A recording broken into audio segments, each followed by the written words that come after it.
Howdy, folks. Welcome one and all.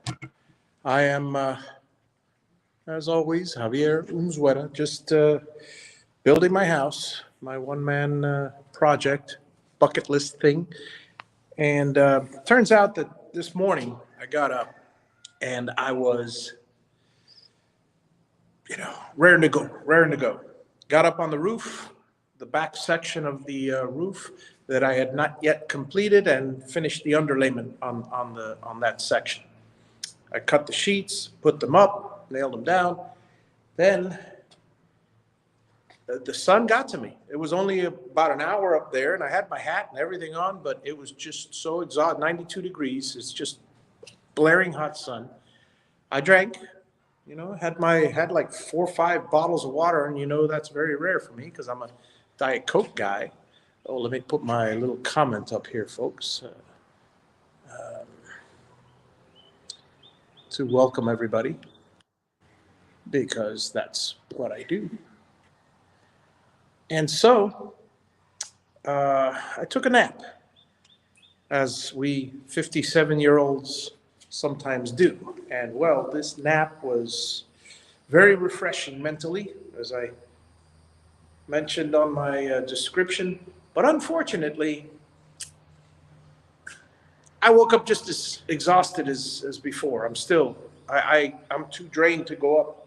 It's the bending down. You got to bend down, you got to nail, you got to go, move over, bend down, nail, et cetera, et cetera, et cetera. It's great for the young folk.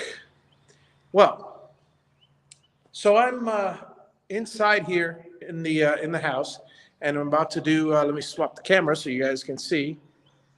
I decided to take a break by, oh goodness gracious, too many buttons, settings, camera, and flipperoonie. So I decided to take a break by going to my desk here, and well, I'm going to cut some more rolls of this. I know that for the side section, I got to start with a 42-foot section. And then as each row goes up, so it's a triangle, and it loses 2 feet on each side each way. So it's 42, then 38, 34, 30, et cetera, until it gets to 6 or 4 or whatever out of that. It's going to be 9 layers. And then there's another section, which is like a valley, which takes a 14-foot length across the valley to overlap the whole valley, and then go over the hips, for those of you that know how to do roofing work, or for those of you who don't, well, that's what it takes. 20 sections of those. So, and then that will allow me tomorrow to complete that section, the valley, and I've got the 4 main sides of the roof. The only thing I got left after that, I'll probably do it between Wednesday and Thursday, are the what I like to call the octagon, the triangles, 1, 2, 3, 4, 5, 6. The little 6 little triangles, which take 5 or 6 sheets each, and they're small. And then the same thing with let's see. I will have 2 sides, so I will have 1 triangle here. I have 1 triangle here, 1 trapezoid, and 5 more triangles. So 6 triangles and 1 trapezoid, all of them relatively small.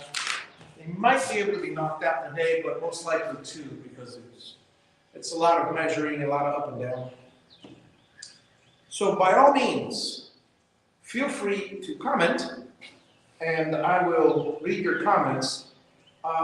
Some of the comments on Facebook, on one of the 2, either my Javier Unboxed or my Javier Unzueta, one of them will not transfer over, so I will not be able to see them. But all the comments that are on my YouTube channel, Javier Unboxed on YouTube, and go to youtube.com/c/Javier Unboxed, one word, JAVIEUNBOXEE, and you'll be able to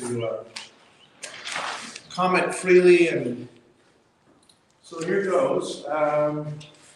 Very important, which I forgot, and I'll go right back for it after I look at the camera, is my Sharpie. Dun, dun, dun.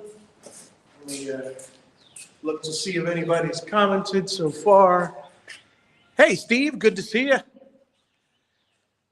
So I'm gonna, like I said, I'm gonna be relaxing. Let me go grab my Sharpie and then go relax and just, I mean, well, sort of relax.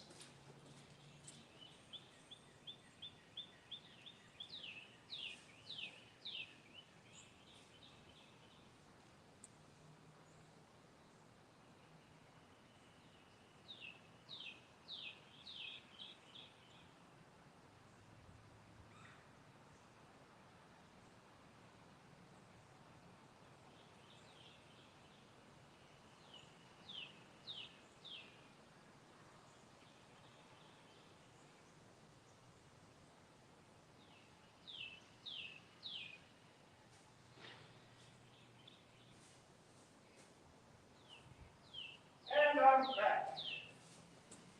I'm back. Now, here's the thing. Oh, by the way, I bought these shirts here that you're seeing me in. I got a dozen of these shirts because I'm tired of going up. And I've been, when I'm driving around for errands and stuff like that, and I lean my arm on the center console, it feels like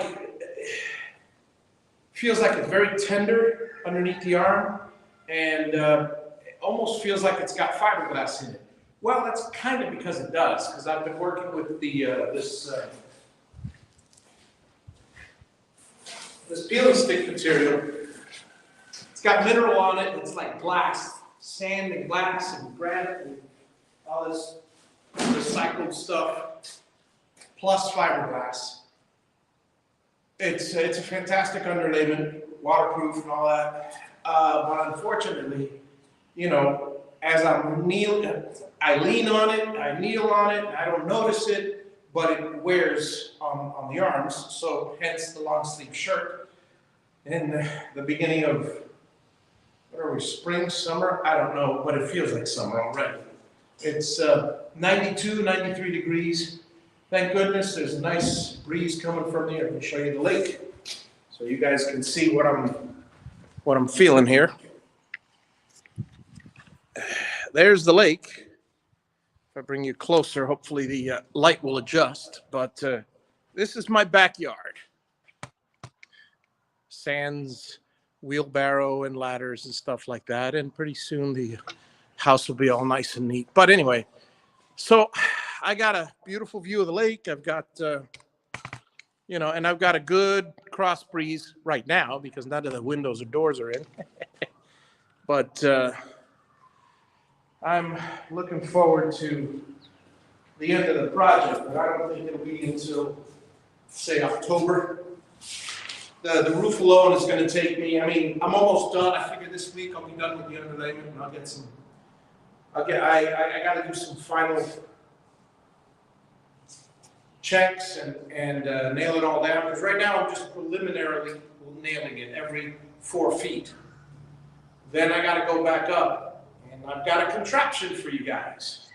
See, I've got my nailer, and my nailer, this is not it, but it's similar to it. My nailer is a cap nailer. It nails the plastic caps along with the nails. And it's a bump nail. I mean, I could set it to be a bump nailer, so all I gotta do is squeeze the trigger and go bam, bam, bam, bam, bam. Unfortunately, it's not as simple as bam, bam, bam, bam. You see these little, you can't see them from there, but every foot, there's a little dot, there's a little circle. That's where so it's comfortable distance to nail. Well, it's not just going bam, bam, bam, bam. It's going bend down, bam, bam, bam, up you go, bend down, bam, bam, bam, walk on a slanted roof, bam, bam, so it's not easy work. There's a reason why not everybody is a roofer. And there is a reason why I'm not a roofer. Even though I can do many, many jobs, I choose not to have them as a profession. Well, the cap nailer that I have, like I said, it's a bump nailer. So I figured, well, you know, all I got to do is get a lightweight pole, clamp it to the pole firmly, get a spring clamp and squeeze the trigger. And, you know, and I'll put the hose up strap it to the pole so I have it out of the way. And all I got to do, keeping in mind that anything I hit with it gets a nail in it, so I got to be very careful with that. Especially not to go my own, well, may go through the steel-toed boot, who knows, but it'll certainly do it in the middle if I'm not careful. So, that way I can walk along the roof, and you guys will see it in a future video. Bam, bam, bam, bam, bam, bam, bam, bam. Until I exhaust 200 nails and have to reload. And that is the plan to finish off the roof. I'll probably do that tomorrow for the majority of the roof. Now, when it comes to this part, like I said, after today's cut sheets, I should have everything left except the 5 triangles and the 1 trapezoid. And let's see. So I'm going to start by doing the big ones. Oh, by the way, guys, whether you're cutting lumber for dimensional sheets or you're cutting anything you cut, whether it's plywood for a roof or trim drip edges or fascia or subfascia or furring strips or anything you're cutting, always go for the biggest measurement first, especially if you have a lot of boards. Yeah, I got a bunch of 16-footers. I'm going to be doing a bunch of walls. Do the biggest ones first. That should, I mean, obviously you could have a cut list and you can sit down and spend 2 or 3 days doing all the calculations. Well, I need a 10-footer and a 6-footer, so the 16 I will have 0 waste. Yay, that's wonderful. That's great. Do the biggest ones first. Because if you do the biggest ones first, you'll be left with a few offcuts that are smaller. But if you can do the biggest ones first, by the time you get to the small ones, there's nothing left. So I have a roll of, it covers 1,000 square feet. It's 250 feet long. If I were to do a bunch of 14 footers, I may be left with, in the end, something, I don't see, 14 times, actually that would work out, no, be 280, so, is what I need. So, I'd be left with 10 feet or so. Well, now I need a 42-footer and a 36-footer and stuff. What happens if I split up a bunch of rolls and have 10 foot here, 10 foot here, 10 foot here? Yeah, it could be overlapped. It's not against code. You'd be wasting more, but the point is, if you do the biggest ones first, you're likely to be spot on. You know, I'll end up with a sheet. Let's say I'm going down to, well, you guys know my point. If I'm starting at 6 foot and then doing 10-foot cut, and by the time I get to a 30-foot cut, I'm only going to have 20 feet for example, 20 feet on the roll, and I don't want to say I want to throw it away, but if you finish all your short cuts, it's useless to you. You know, unless you know. But if you start with the big cuts, as I'm doing here, 42 is the first one. So, by the way, I will be reading the comments. So, as soon as I finish this first one, I'll go over, mark it, and read the comments for. And excuse me while I count to myself. 8 and 6. Already lost count. 6, 8, 10. Every 10, what I do is I usually straighten it out, and at the beginning, straighten it out and pull it. So it's super tight, you know. All right, that's 10. And I usually go by this row. There's an elephant seal here. There's a dot. There's an elephant. There's a dot. There's an elephant. So every is 4 feet. So I was at 10 foot. So 10, 12, 14, 16, 18, 20. And at 20, again,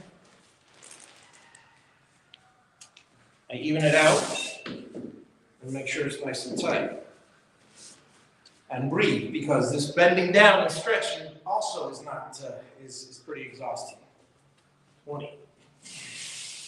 2, 4, 6, 8.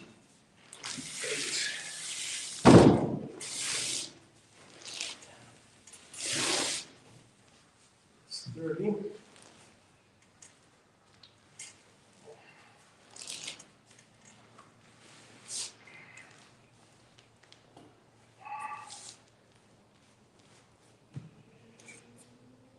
30. 6, 8.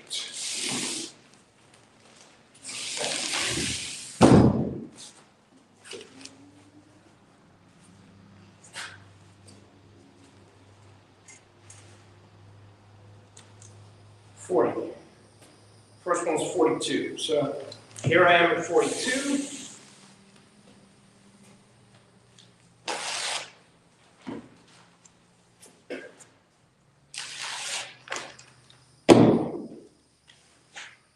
Now the fun part, marking it.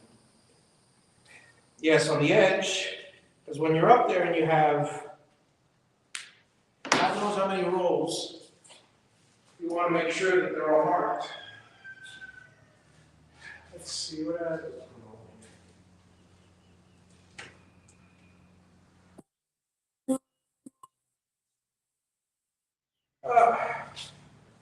Just got a reminder on my phone to take out the garbage. Luckily, I already did. So let me go see if there's any comments, questions from the peanut gallery.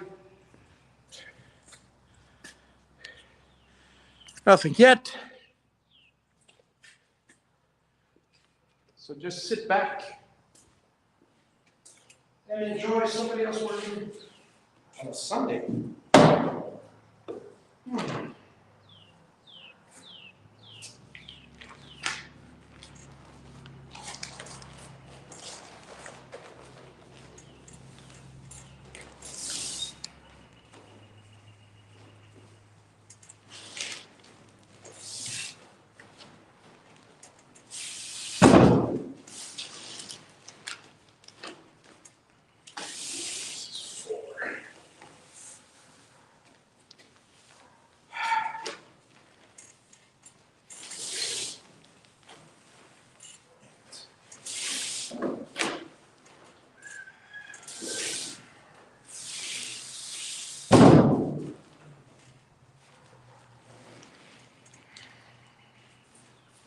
Ten.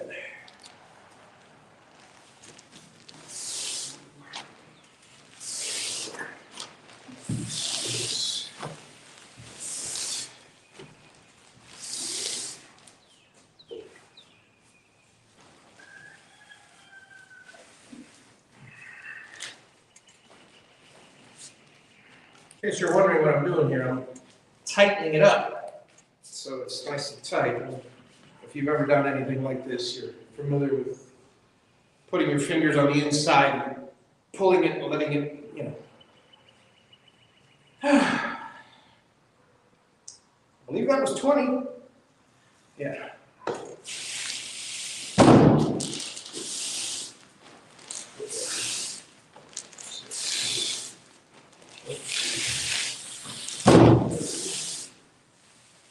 That's 30.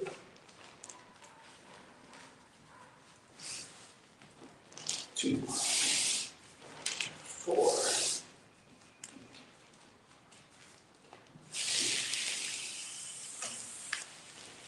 6, and 8. See, they get easier. If you want to call it that. This one's at 38.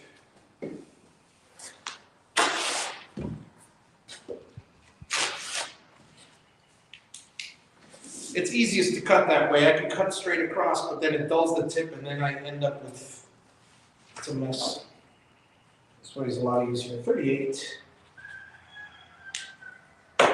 So I'm cutting these sheets to overlap, and the first section is about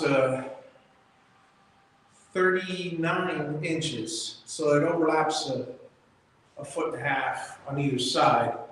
That gives me 42 for the first one. As it goes up, it's going up at a 45-degree angle, which, bottom line is, every 2 feet, because this gets overlapped. It's a 4-foot piece, and it gets overlapped at 2 foot. So that means if I'm going up an angle at 2 foot, triangle, this is a long piece. The next piece up is 2 foot up and 2 foot in on each side, so that's 4 foot less. And that's the reason that I'm, okay, we're at 38. There it is. I already marked it. And that's the reason I'm using 38. Now, some angles are different. Like this one over here, practically nothing. So I don't even lose 6 inches on one of these slants. But that one's a full 45 degrees. Next one's 36. There should be 9 of them, but we'll find out. There might be 10, you know.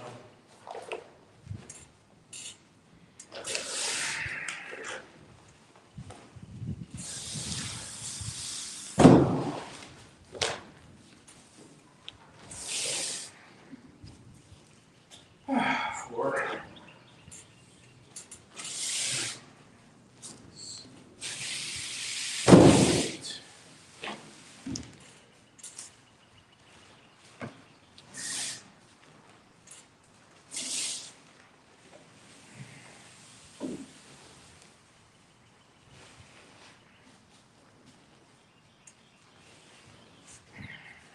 Nice and tight.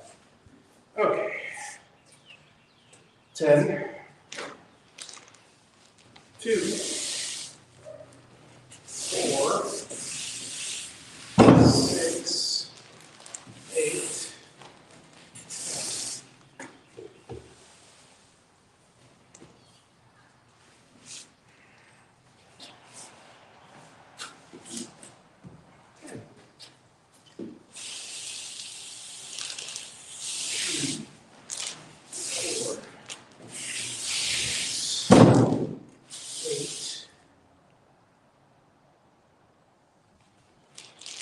and that's 30.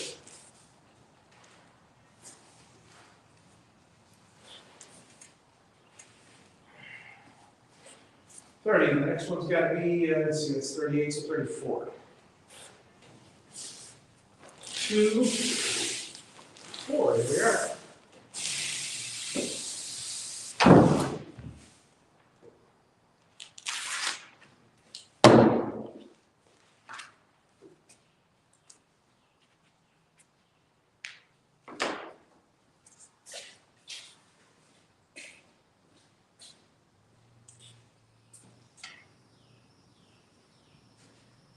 Tomorrow I toss all the sheets up on the roof. Usually on one of the valleys, I just wing them up there. And then from up there, I put them in order, and I'll always double check, and then I go 34. Now I need 30. That one's.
As the roll gets smaller, it gets harder to tighten it because I don't have the weight. I keep dragging it with me, so doesn't matter.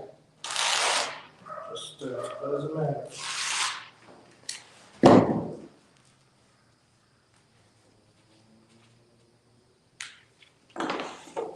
Yeah.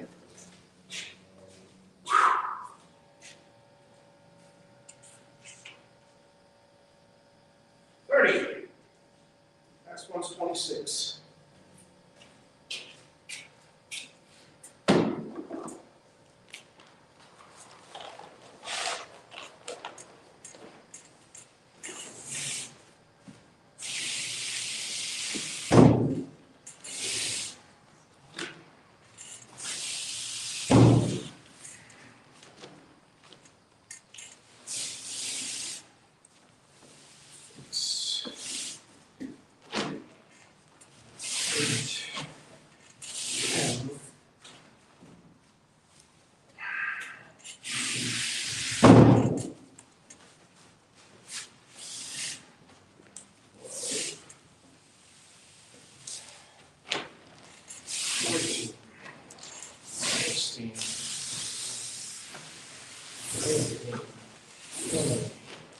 Two, 4, 6.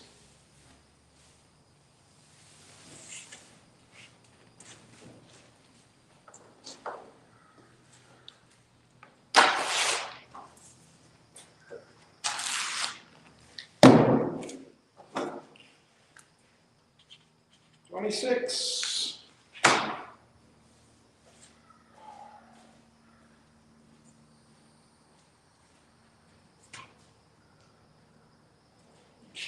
How's everybody doing out there? If you want a story, I'll be happy to tell you one. Just, give me a topic. Send me a topic out here, and I'll tell you a story. Hey, Dave, good to see you. Could always count on Dave. Tired, I should get my Diet Coke. Okay, so that was 26, I believe. 22 is left. I'm pretty sure. 42, 38, 34, 30, 26. 26. So the next one is 22. If there is that much, which there should be. 22.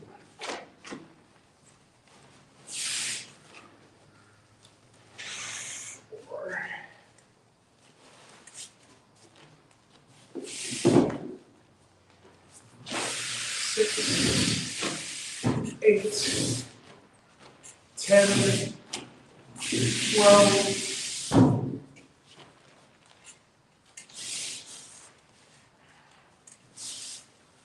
14,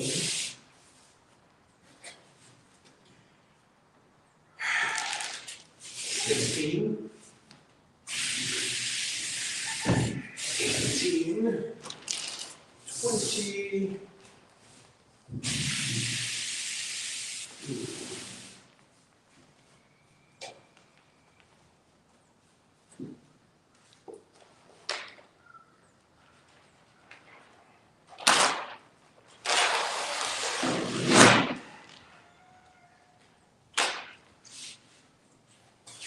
if you don't cut it straight, if you don't cut it right, this material tears. It hangs up, threads throughout the whole material. So it's okay. 22. Next one should be 18.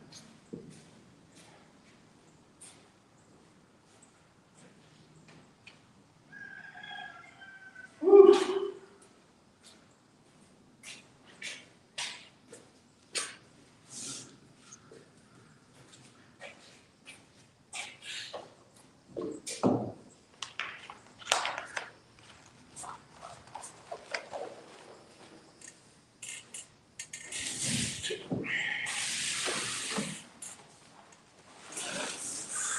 Getting near the end of the roll, I can feel it. 4, 6,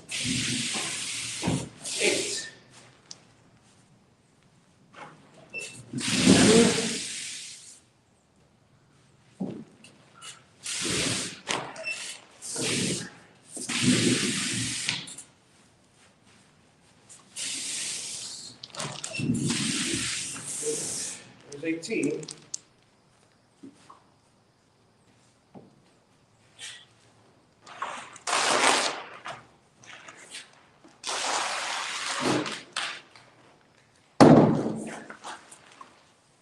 Getting a lot easier. Here's the tough part. After these, I gotta do 20 rolls of 14 foot each.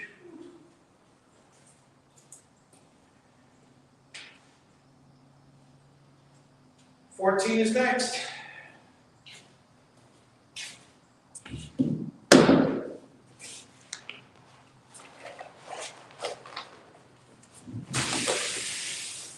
Two, 4.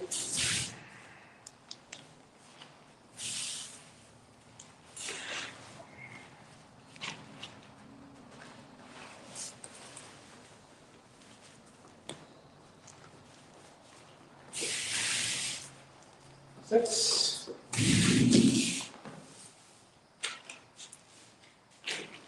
8. 10.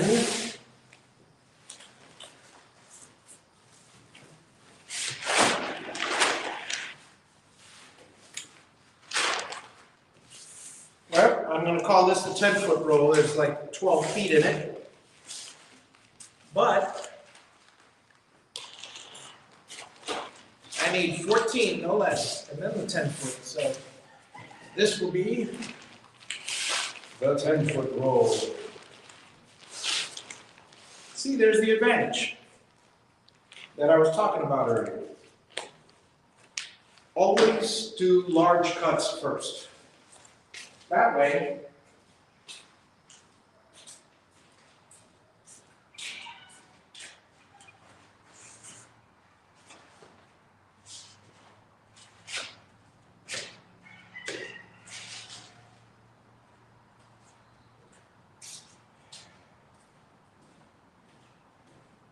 now I got my 14-foot rolls.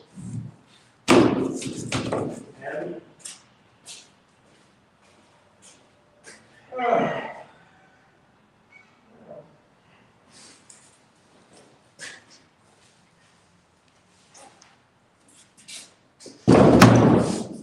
sorry, one thing though, folks, I think I might need one other roll eventually, but if I do, no biggie. I'll order it after.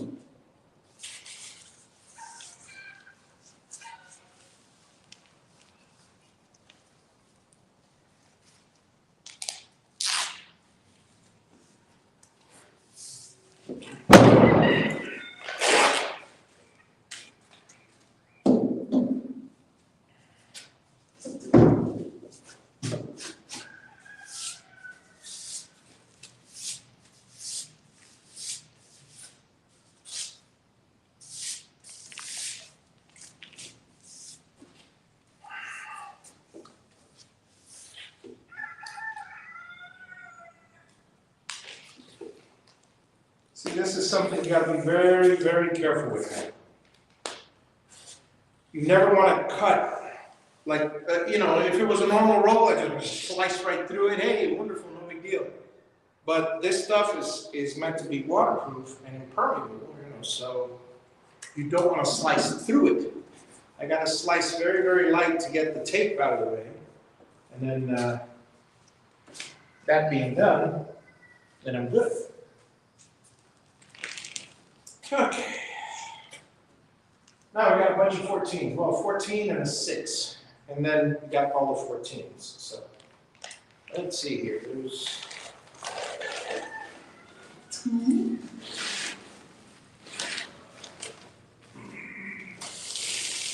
Now it's heavy.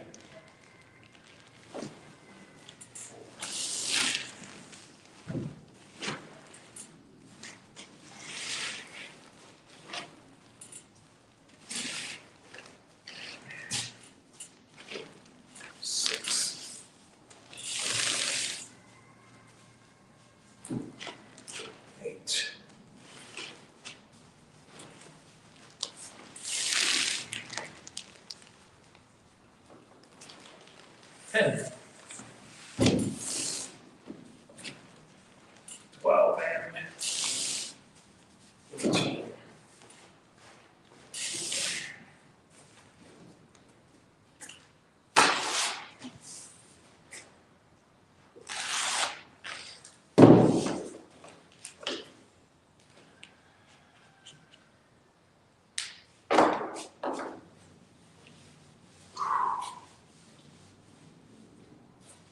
About 14. There's about 10.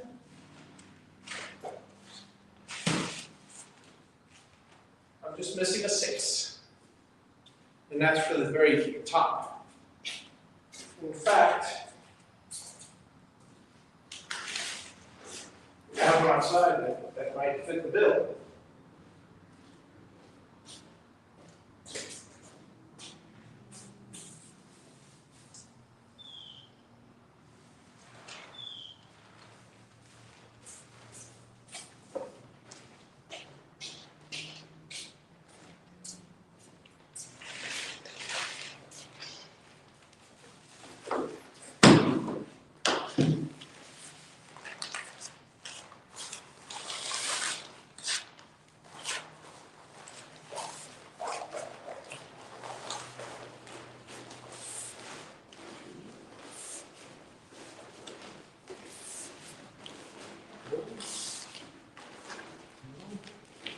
Six it is.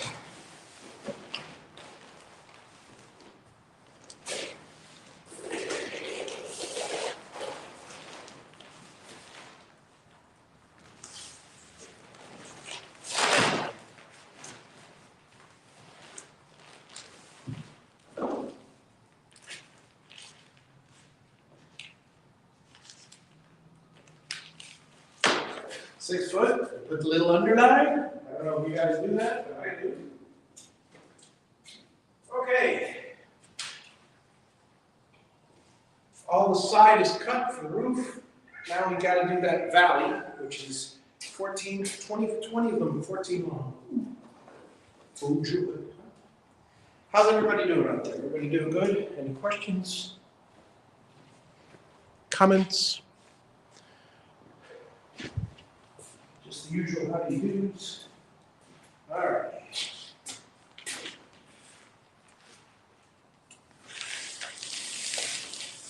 Okay.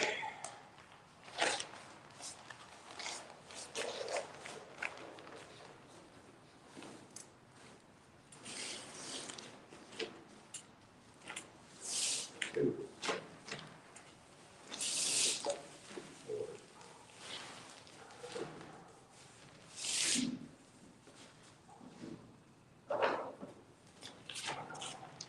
6, 8,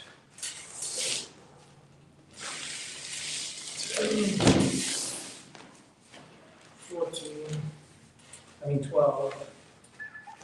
I gotta count. 14.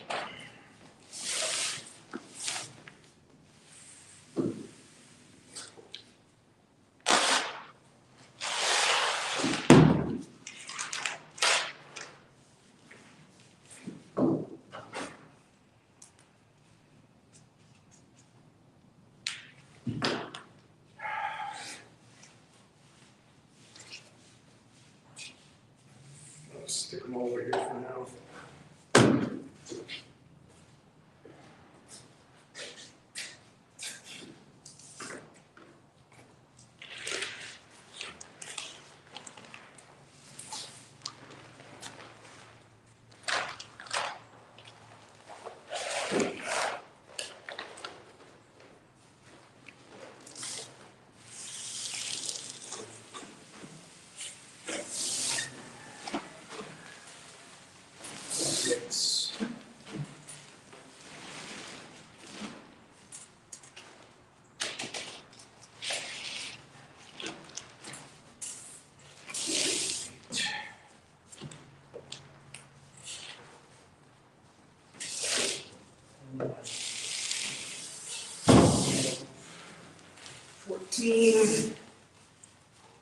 Back is gonna hurt tomorrow. between this morning and this bending over thing.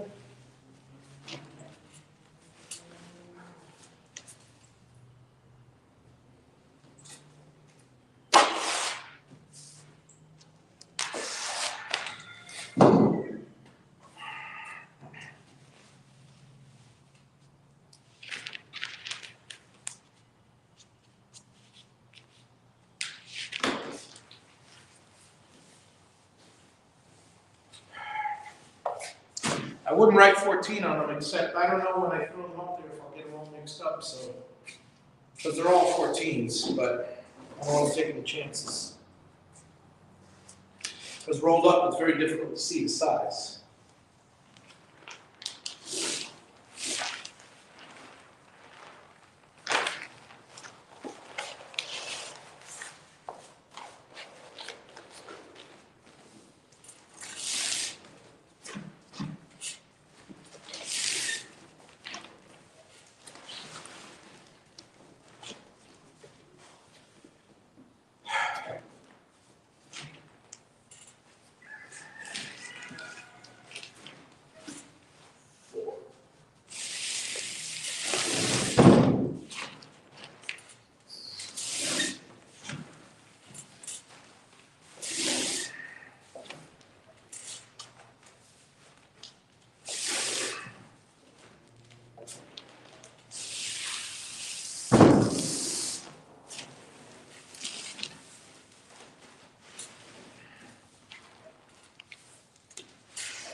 I think I might have gone 2 over on this one, but I don't remember.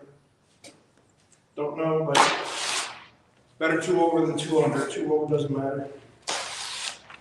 Just more underlayment for the roof.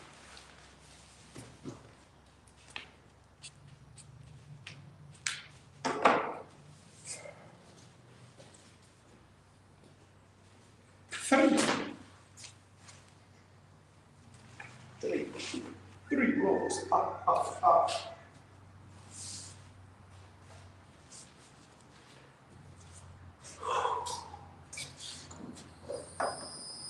That's what I'm doing today. The rest of the day, it's you know, I'll probably do some picking up, whatever. But not really much else I can do here. The only frustrating part about the roof is that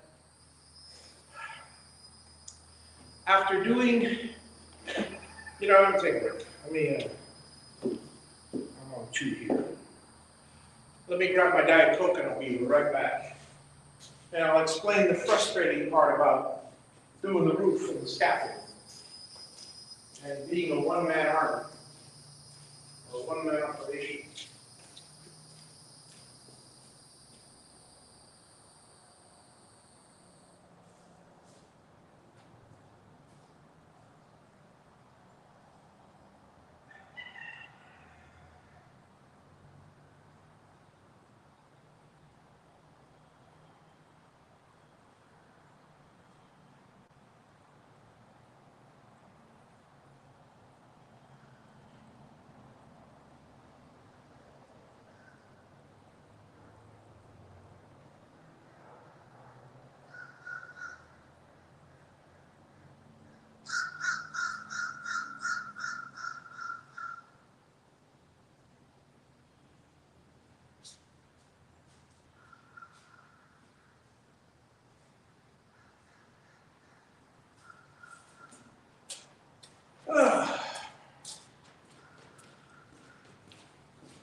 Might as well drink on this. I mean, it's meant to take spills, right?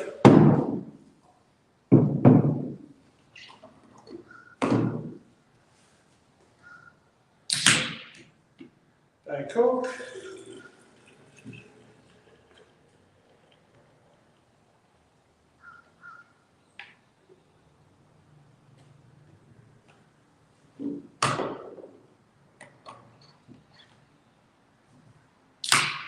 Tea.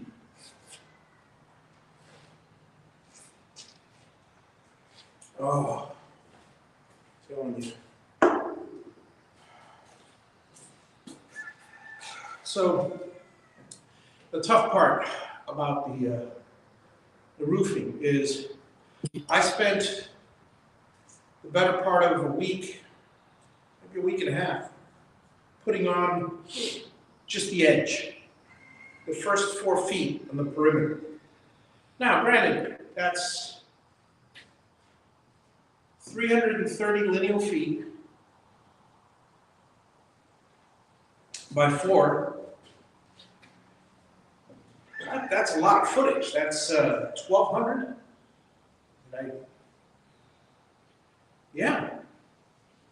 Well, 300 lineal feet. Yeah, 300 lineal feet around the perimeter by 4 feet high. That's 1,200 square feet. So when you think about it, I guess I did get, I got that was a third of the roof. That was quite a bit. But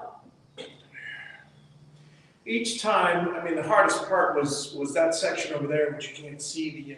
If you guys saw my videos, the part with the aerial shot, which is what I'm doing tomorrow, but when I'm doing it along the edge, I couldn't use the forklift to lift up and position my scaffolding. I basically had to drag them, and that big one, the big long one, oh, that was brutal. That was it weighs, let's see, somewhere in the neighborhood of probably 180 pounds.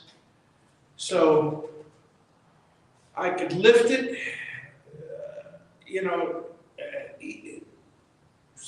relatively easily, but not easily. I have to lift it quite a bit to walk with it, to position it in between the buildings because I can't get the tractor in between there. Then came the tough part. Then I had to lift it up onto one of the scaffolding, get a better position, and then bench it all the way up to the top. Then came the tough part. Then I had to lift the other side. Well,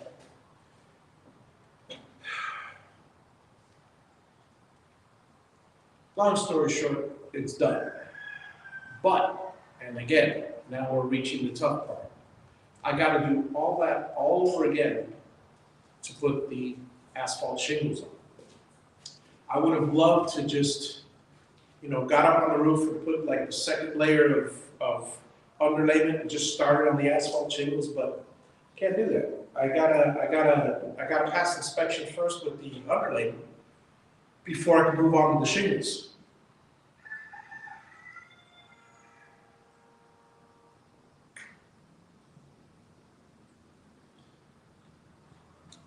So it is what it is.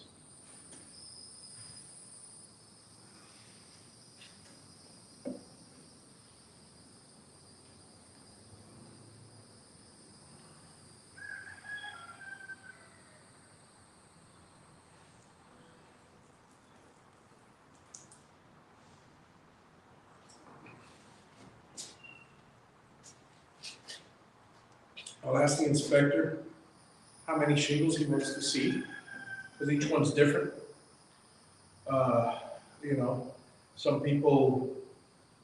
Some inspectors say, I trust you, just go ahead and put them all up, I'll look at them.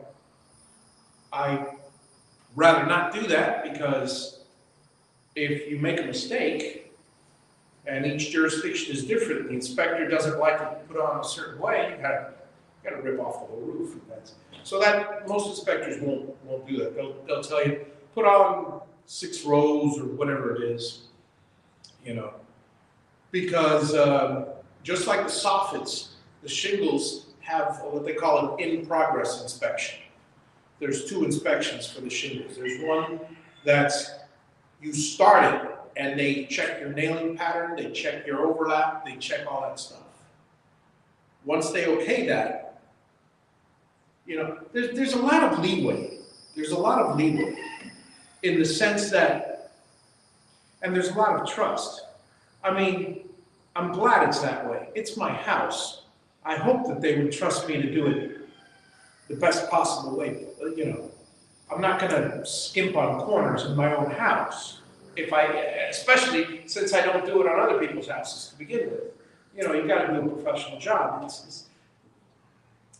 It's hard to find. I mean, I've seen a lot of contractors out there that are just so haphazard. and they cut corners just to save a buck. No, pass. If I make a mistake, it's an inadvertent mistake. It's something I didn't know about. Like, for instance, I've never put a well in before. So the first time I ever met with this inspector was a tragedy for me because he came out, disapproved my electrical inspection because the well was not in place.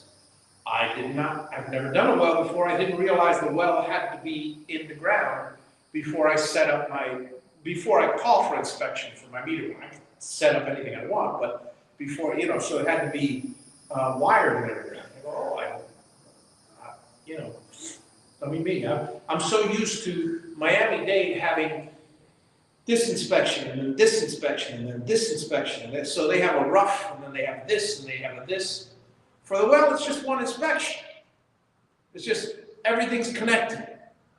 Done. It's not let's do a little rough here and this, that, well, anyways, long story short. You don't know what you don't know, but I guarantee you I'm going to be well versed for all the electrical inspections, because now we're into my, I don't want to say area of expertise, but I have read that code book backwards and forwards, and I've asked the inspector every question that I could as far as interpretation. Because there are some inspectors that like it one way, some inspectors like it a different way, and some that are very easygoing, as long as, the bottom line is it's all about safety. That's the whole reason these things exist. And if the inspector sees that something that's unsafe, he's going to call it out. And I want him to, But getting back to what I was saying before, as far as a trust issue, every section of this place, a disreputable contractor can hide stuff right and left. He can pass for instance, he can pass an underground plumbing inspection, and before he pours the concrete, he can completely rearrange the pipes. Nothing to stop him from doing that, and the inspectors don't come out, every 5 seconds. They look and see what's in the plans, but there would be no reason to, but I'm saying they could completely rearrange the pipes underneath for a different configuration, and once it's covered with concrete, there, except for the stub outs, nobody will know how the pipes are arranged underground. And there's a certain way that they have to be, there's a certain slope that they have to take. They'd be stupid not to do it that way, but that's one example. Plywood sheathing. You could frame an entire, you could frame the whole thing. Well, once you pass inspection, nothing's stopping you from changing some stuff and then covering it up. I know it's stupid, but there's other things, electrical rough inspection, perfect example. Electrical inspection. You set up all your outlets and you put them in. Now, the electrical inspection in this area and in many areas, it's not a detailed electrical map. It's very casual in the sense that you got to put a certain number of outlets per room. You have a certain number of distance, certain heights and stuff. Okay, all that's fine. What happens if you do the bare minimum, and then after the inspection passes, you decide, you know what, I want 10 more outlets in here. Now, he hasn't inspected those 10 outlets, and you're already covering it up with drywall. All he can see from the drywall side of it is the heights and the distances and stuff like that. but he doesn't know if you wired it correctly because he can't see the wires anymore. So those kind of things are things that you could never tell inside of a house. So I'm warning you guys, if you ever, you know, if you have one of those wonderful wall box or something like that where you can see through the walls, you know, there's a lot of surprises. There's a lot of surprises. Hey, why does this wire go this way? This wire go this way? In fact, my own house, my own old house, when I bought it, and I think I might have mentioned the story before, it was the funniest thing. Well, it wasn't funny. It wasn't funny at all. Somebody, and the people that own the house is this quaint old Japanese couple. Never met them, but they were a class act. Friday they let go of the house. Monday I went to move in. Over the weekend they sent a cleaning crew. They already moved out. That's a class act. That's nice. Well, more than what I would do. I mean, I would keep the house clean, but I wouldn't pay for a whole cleaning crew to. Well, anyway, they wouldn't do anything like this. The problem that I saw with the electrical in my old house. They closed in a garage, and they had an AC, a 220 volt AC, as a wall unit. Worked perfectly fine. Now, I came across this when I went and replaced the panel. The panel was an old fuse panel, you know, with the screw type fuses, the glass fuses and stuff. And the mains were, you know, dual 60, I think it was 120 amp panel, something like that. It might have been a 125. Well, regardless, it was an old panel, and I followed the wires through the attic. There was one set of wires. It was you're gonna love this, for those of you who know. It was a 14 gauge, no, sorry, it was a 12 gauge Romex. 12 gauge Romex, okay, 12 gauge Romex. No, I'm sorry, it was 12 gauge. 12 gauge will handle 15 amps. 20, I believe, on some occasions. Well, regardless, it was attached to a 30 amp, to a couple of 30 amp fuses. And it was running to an AC that was drawing very close to 30 amp. It was the old, not efficient. We're talking 1970, 1975, 80. Very, very old, inefficient. 220 volt unit. I was up in the attic, and I looked for the wires, and I shut everything off, and I looked, and I followed the wires, and there was a 3 or 4 foot section of this wire where it was 3 bare wires, only separated by the original distance of the Romex, because, thank God, nothing up there moves, so nothing up in the attic would have touched it, would have short-circuited it. But that's a fire waiting to happen. The insulation had melted off. The paper, I mean, it was 30, 40 years like this and running really hot. So everything, the paper probably burned off, and lucky it didn't catch the house on fire for these people. Anyway, clearly I replaced it with an 8 gauge cable, and that was that. But you never know what someone is capable of doing. Get a good inspector to look at everything, trace everything, and they'll still miss stuff. They'll still miss stuff. Because we got an inspector and he missed that, because it's way in the corner where no inspector would go, under the insulation. Mostly under the insulation. Parts of it popped up, which is how I saw it.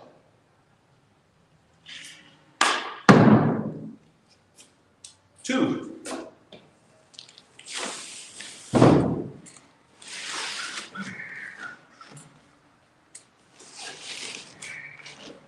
3, 4, 5, 6,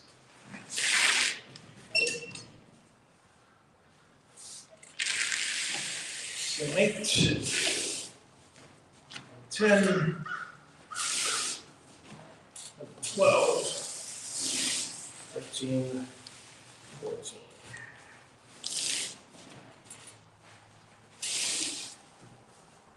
I remove this. I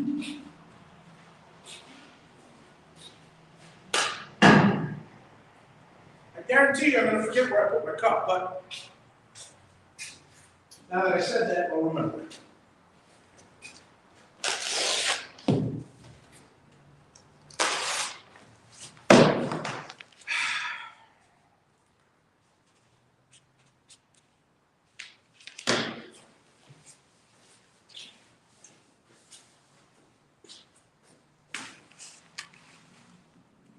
Four. Wow, we got a long way to go. Let me go check the comments, see how everybody's doing out there.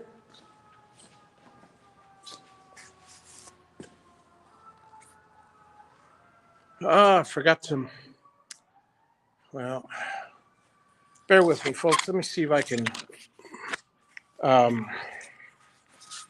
see if I can get my, hang on.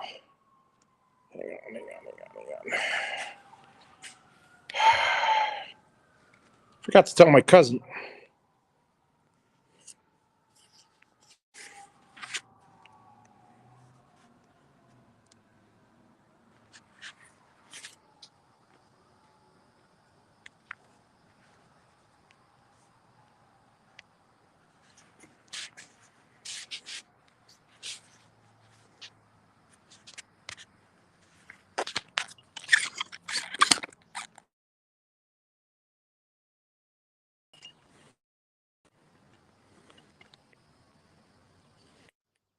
Sorry about that, folks. Okay, now the camera doesn't work here. Hang on.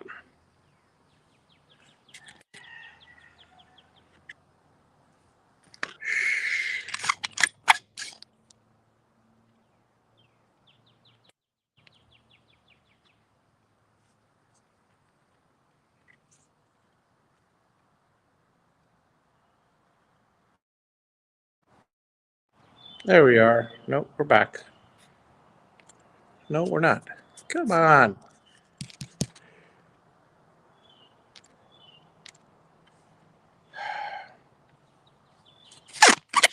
Bear with me, folks. Having technical issues.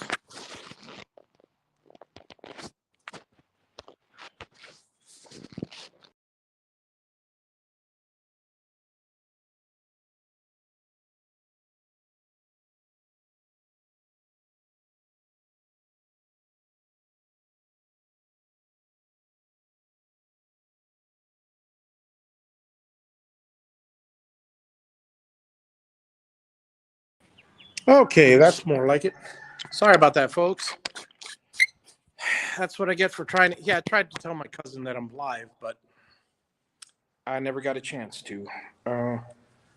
Let me try one more time because I think there's a certain amount of time that I can stop broadcasting for. So let me try to do that. And bear with me. I'm going to go off the air for. Well, I'll be right back. I wish there was a share button on this. Maybe there is, and I just didn't even know. Nope. Okay, so let me tell my cousin that. Well, I just figured something new that I need StreamYard to have, but let me. Here we go. Here's a share button. Nope, that's not the right share button. Okay, I gotta. I'm gonna turn the camera off for a second. I'll be right back. If I do it quick enough, I should be able to. Yeah, be right back.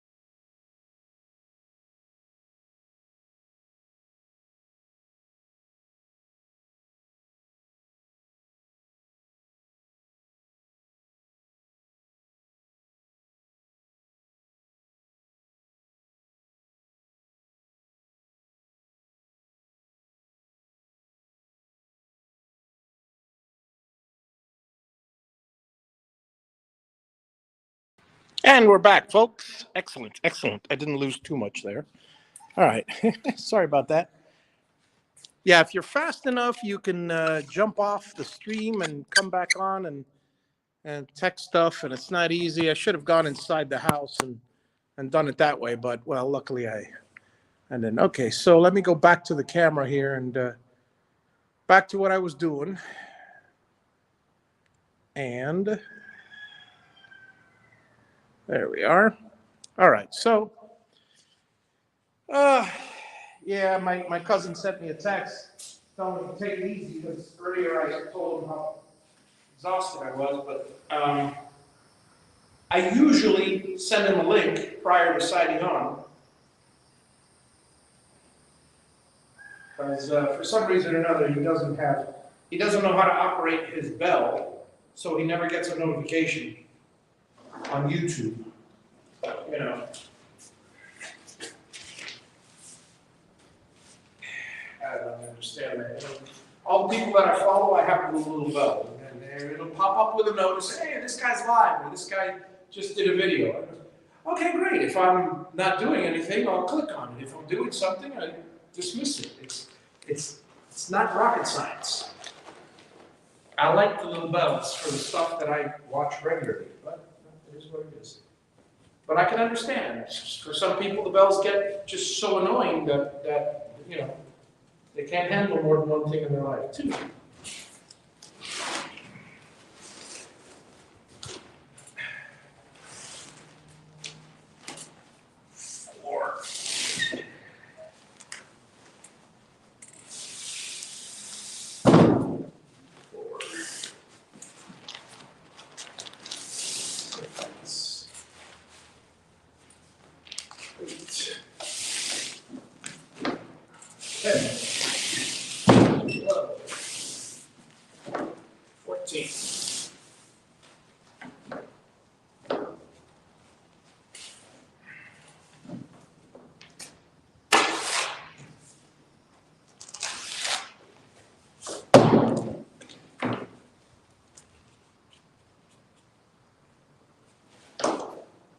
Roll number 5.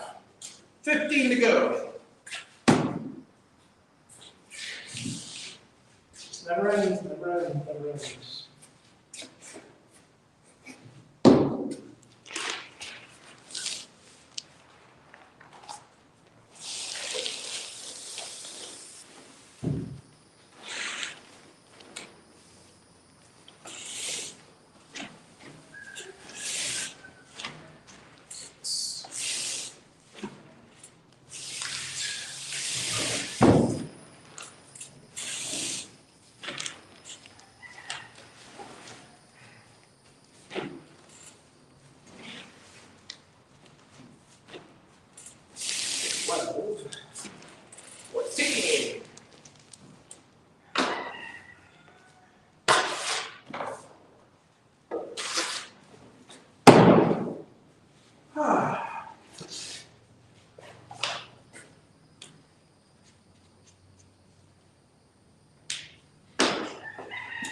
So, what I was saying earlier was, I bought a pack of these shirts, long sleeve shirts, because they're a little hotter, and during the summer it's a pain in the butt. But you know what?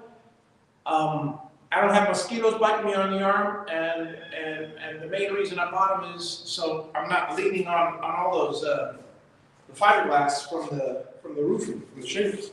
It's just it leaves your skin extremely tender if you don't have one of these on. There's a reason why the roofers all have these things on. It reflects the sun. And there's another problem. Tomorrow, you may catch me working with my, I like to call it my old man glasses. You know those sunglasses that wrap around, that you wear over glasses? Because I don't have any sunglasses. I do have shades. Maybe I'll use them, but it's so bright, and those are nice and dark. It's very advantageous. We might be working with that tomorrow. Who knows?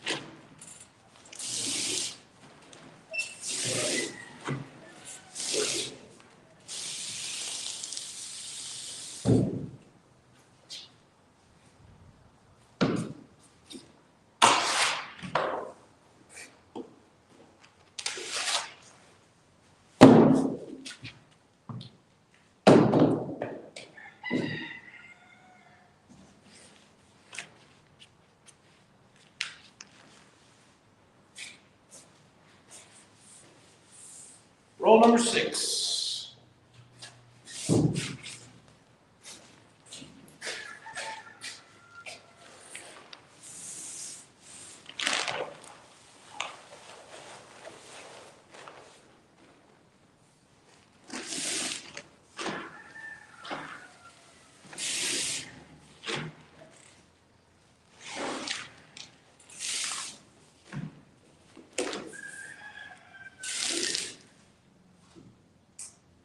Don't you hate it when you forget how many there were?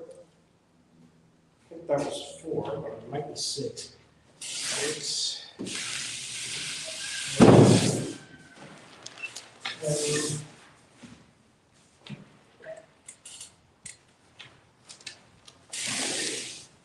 No, this is 8. This is 14. Oh, gotta do it. Gotta go back.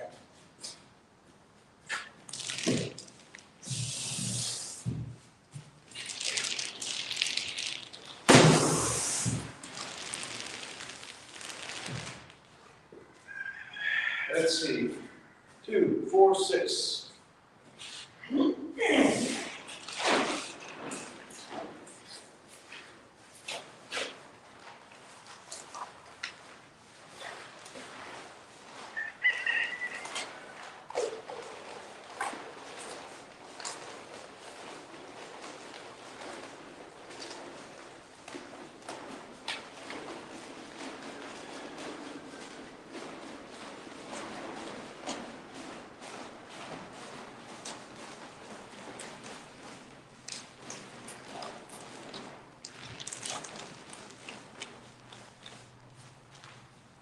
Eight.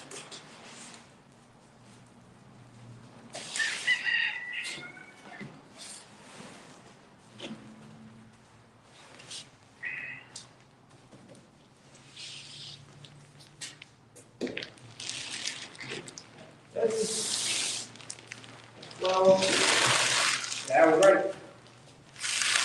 I'm glad I did that because it would have been 4 feet too short or 4 feet too long.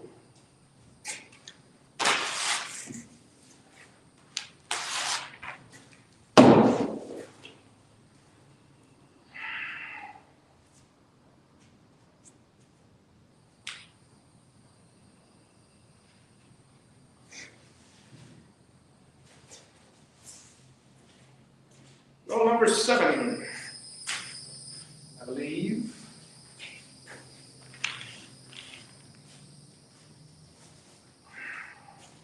Let me check the comments out there.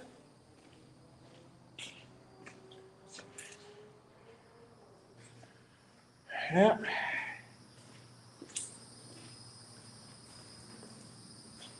Okay.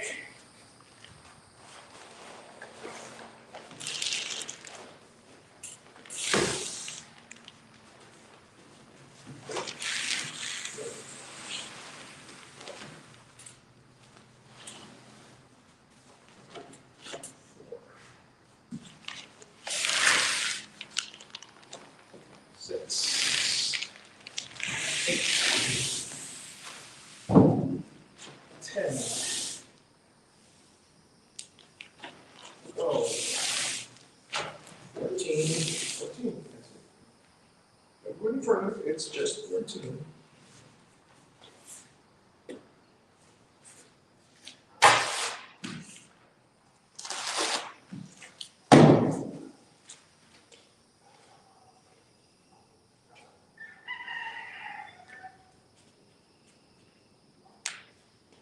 Every once in a while, you just gotta look out in the nature and just relax.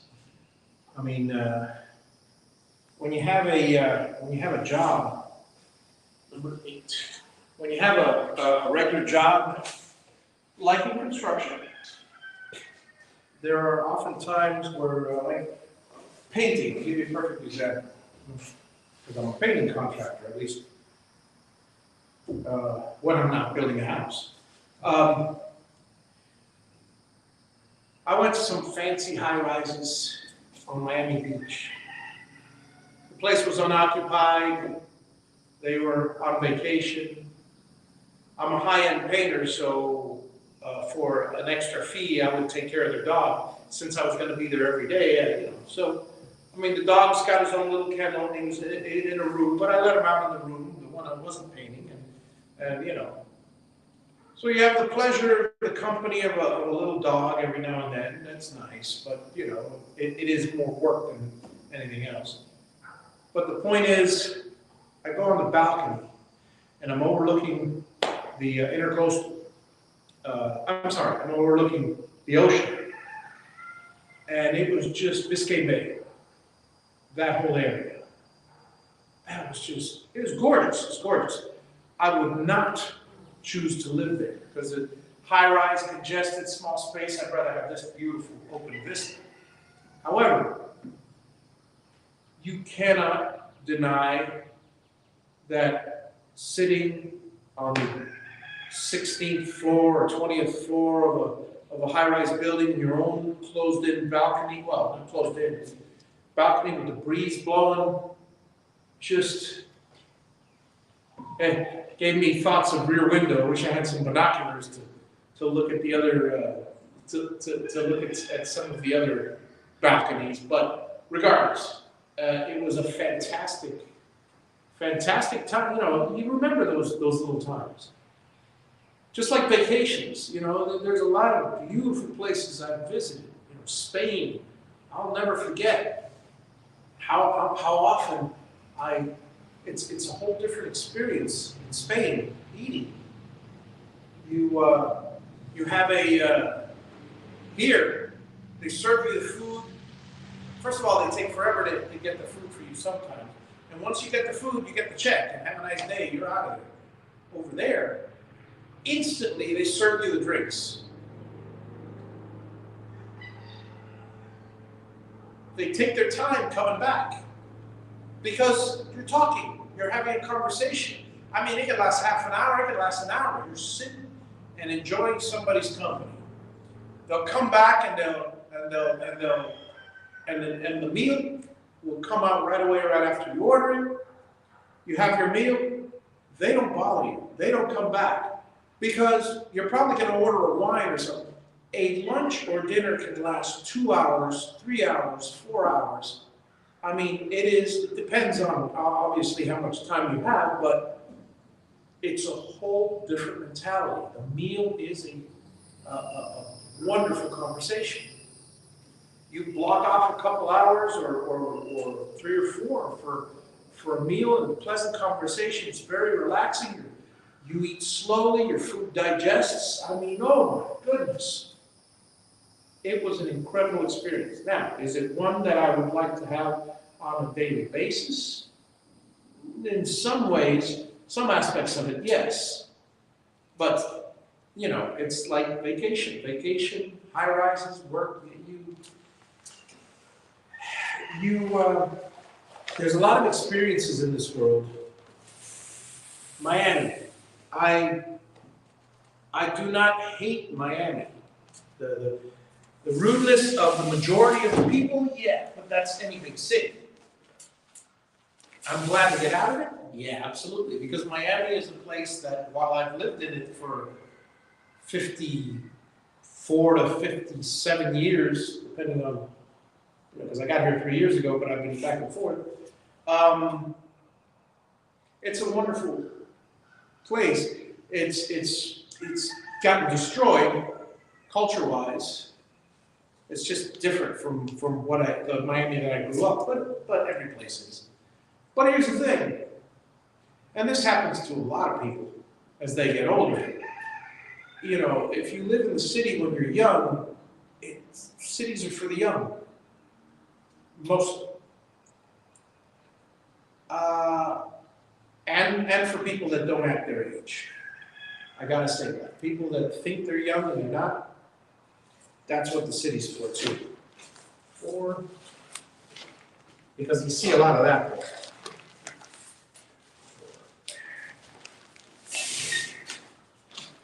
6,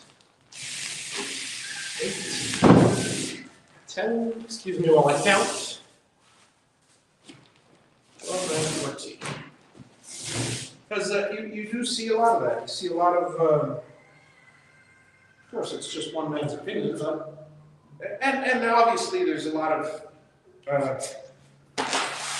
there's choices involved. Sometimes you can't leave a city, or economically you can't move, or for whatever reason. I completely understand.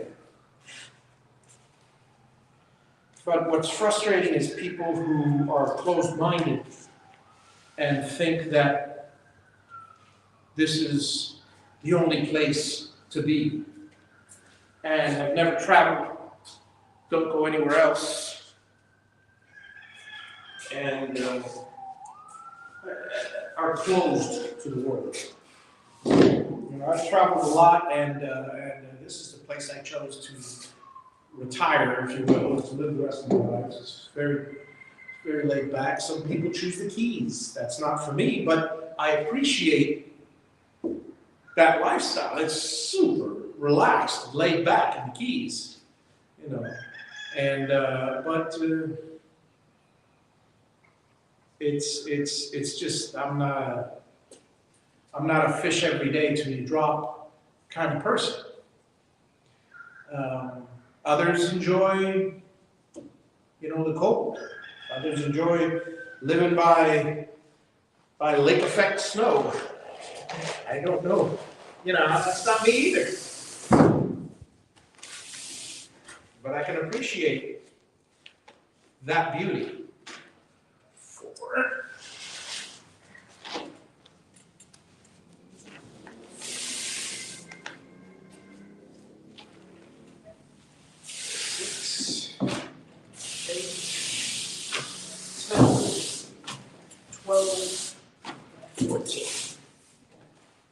Appreciate all of it.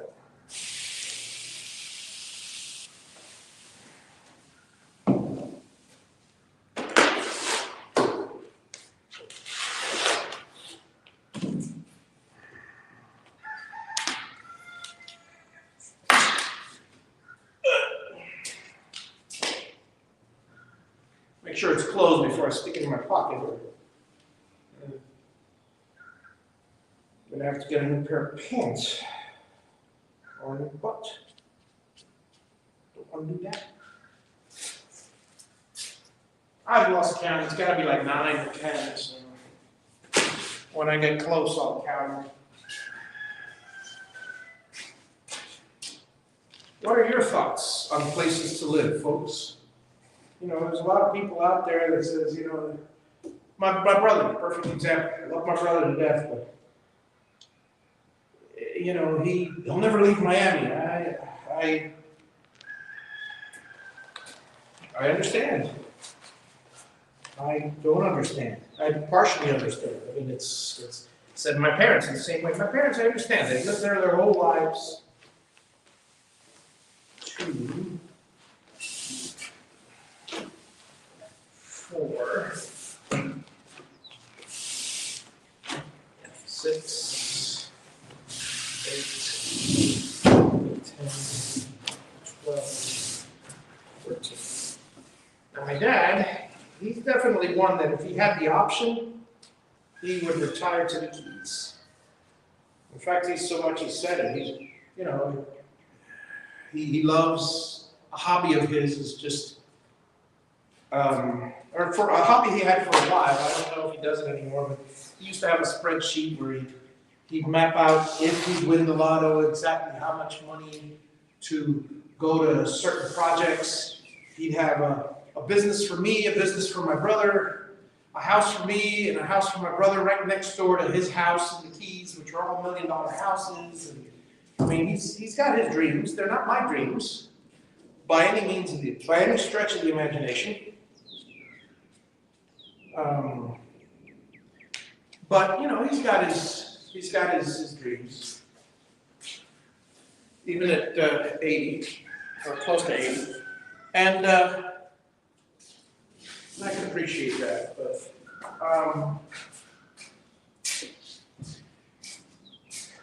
he adjusts, or he used to anyway, adjust the spreadsheet as the lotto goes up or down. He would say, okay, now it's at this amount, so we give the government this amount, and then the taxes, and that yada yada, and then this goes to us, and this goes to us, and this, so it's funny, but it is what it is. And it was a hobby. It was, playing with numbers, imagining, dreaming. Nothing wrong with that. That's how it all started. That's how he came to this country on a dream. 4, 6, 8, 10, 12, 14. Came to this country on a dream, made a life for himself, and after being, kicked out of or fleeing his own country for, a regime that didn't allow him to voice his opinions. Well, he was young too. He left at 16. I can't see myself fleeing the country at 16 years old. But he did. It's incredible sometimes when you come to think of it. So, always applaud people for their dreams.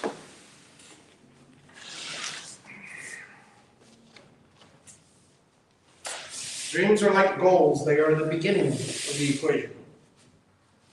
Luckily, when he was young, he had the will and the wherewithal to follow those goals. 6, 8, 10, 12, 14.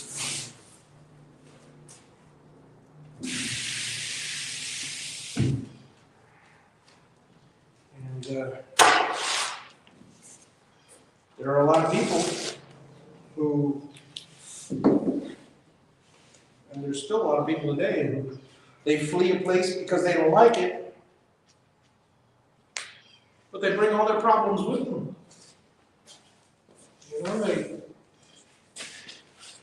They say, well, I'm going to get a new start. But they're a new start with the old them. It's not going to do them any good.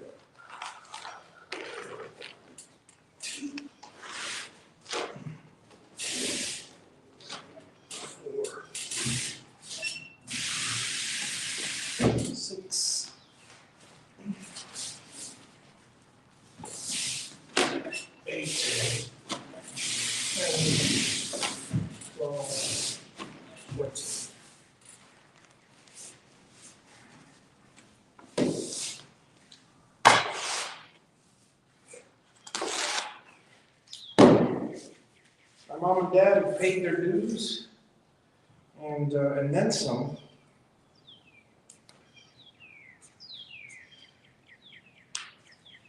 And I'm thankful for them, because whatever I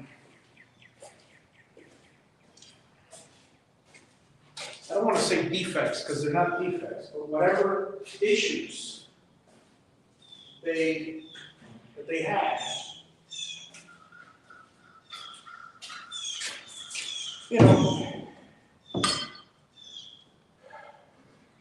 I'll say a blanket statement. There are 2 types of people in this world. There's many types, but there's 2 types of people in this world, for this analogy. There's the type that see their parents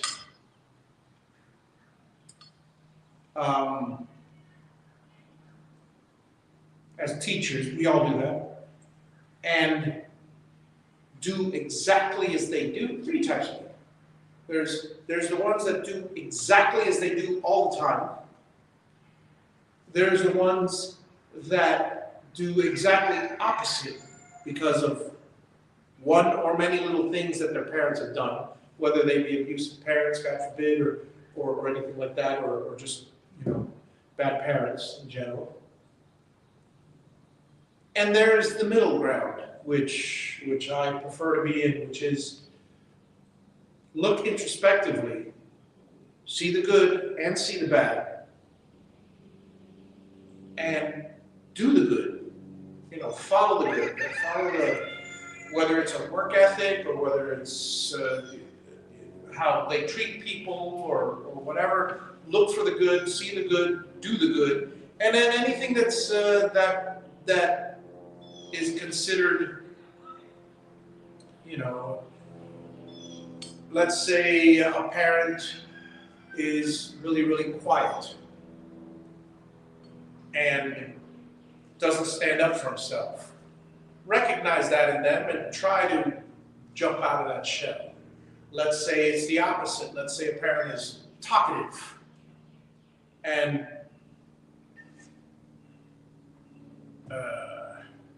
does not stop talking for a second. Recognize that. Recognize aspects about that about yourself, and try to, you know, we can't all go against our own, you know, genetics, our own teachings and stuff 100%, but we can make an improvement, and that's the whole thing you should bear in mind.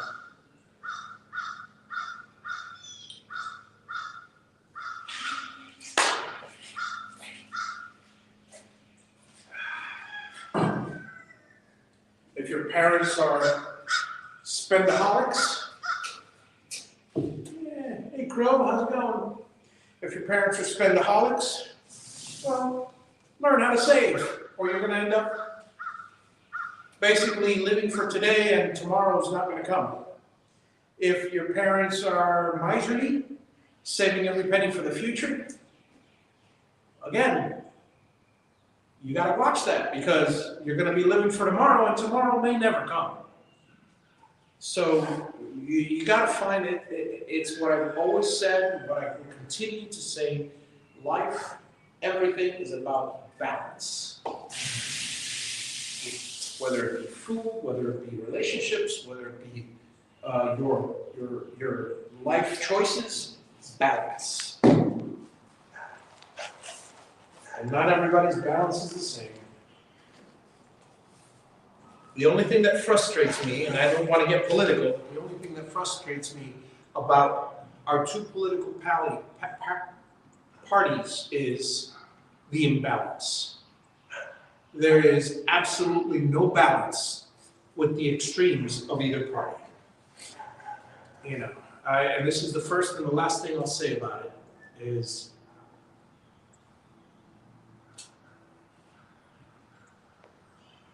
it used to be that while people had their own opinion and their own way of doing things, whether it be conservative family values or way out in LGBT community, whatever it may be, people would listen to the other side. They wouldn't, okay, emotions are always there, but they'd listen. People don't listen anymore. I see it in my own family. I see it in myself sometimes. I see it in many ways, in many, many different aspects. People just, they have their own way of thinking and shut themselves off from the rest of the world. Look, I enjoy, I'll give you an example, I enjoy nature in all its forms. I enjoy a peaceful lifestyle. If you ask me about city life, at the moment in my life, I am way against big city life. You wouldn't catch me dead in New York. Well, yeah, you may catch me in New York because I may visit again. But I don't like it. I probably will never visit again. But I do not, by any means,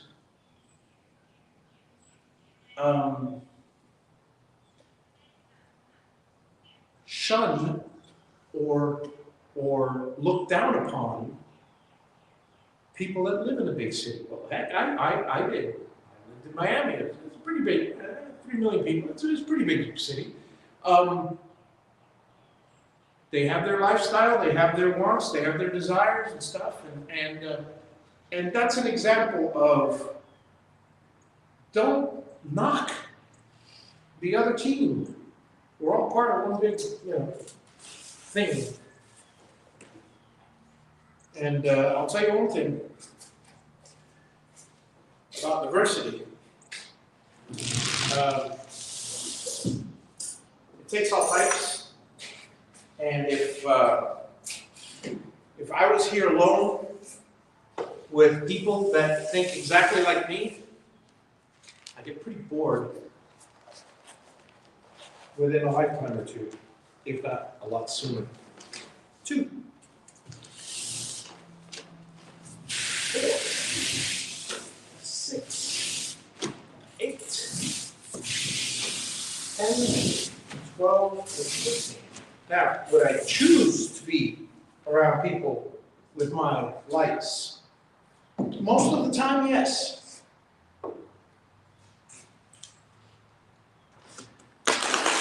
But I like to grow. I like to learn. I don't want to remain in the Middle Ages. Everybody learns at different speeds. Everybody grows at different speeds.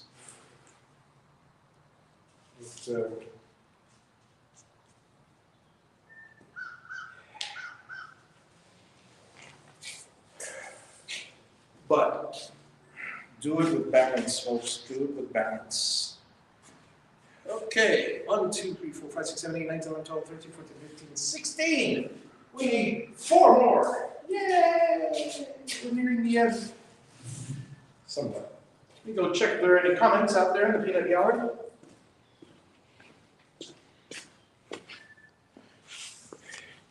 Hey, good to see you, Al. Let's see here. Even back in the day, there was balance, or was there? Yeah. I think balance is rocking to, it's like a seesaw. Yeah, I mean, there's always, especially in this country, there's always a pendulum going back and forth. There is. It's, we're too far right, we vote left. We're too far left, we vote right. Why? Because we want a middle ground.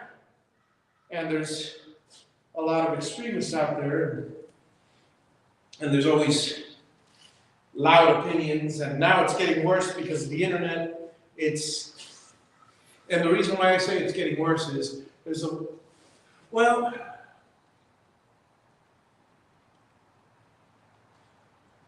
the pendulum swings a lot wilder now, because anything can become a fad, and the fad could go one way or the other. It could be far right, it could be far left. So it's a dangerous scenario. Whereas before, I like to think of a washing machine. My washing machine I recently fixed. And harmonics. I know many of you didn't study engineering and you don't know about harmonics, but some of you do. You've seen footage of bridges that with the wind it increases the springiness of it and then bursts. Well, think of a washing machine I had. It was rattling something fierce. Bam, bam, bam, bam, bam, bam, bam. And it was not because the springs were bad, it was because the dampers were bad. So basically, a washing machine has these 4 springs that when you start to rotate the drum is almost always out of balance, it's not in perfect balance. So as it goes back and forth, at a certain speed, it could get a harmonic and amplify it. The little weight on this side is boom, boom. Well, the bottom line is it could become very loud very, very quickly. Everybody's experienced that, and most people have. Well, you put a set of dampers in there, like shocks, and it'll cushion the blow until it gets fast enough, and now when it's fast enough, none of that matters. Here's what happens with the internet. The internet is like a bad damper. The internet allows millions of people at one time to have one opinion, very strong. In the past, a lot of people in this city or this city or this city had a very strong opinion. By the time the newspapers or the media or or you know, television media or everything filtered it, the opinion was either gone or dampened, you know? It's like, oh, this happened a month ago. A month ago, I don't care about that. But this is happening right now. Oh, right now. Oh, I gotta jump on that. Boom. And that is what's killing our balance. But what are we gonna do about it? You know, I'm always one to say, you know, hey, you can point out the problem, but give me a solution. I wish I had one. I wish I had one. 4, 6, 8, 10, 12, and 14.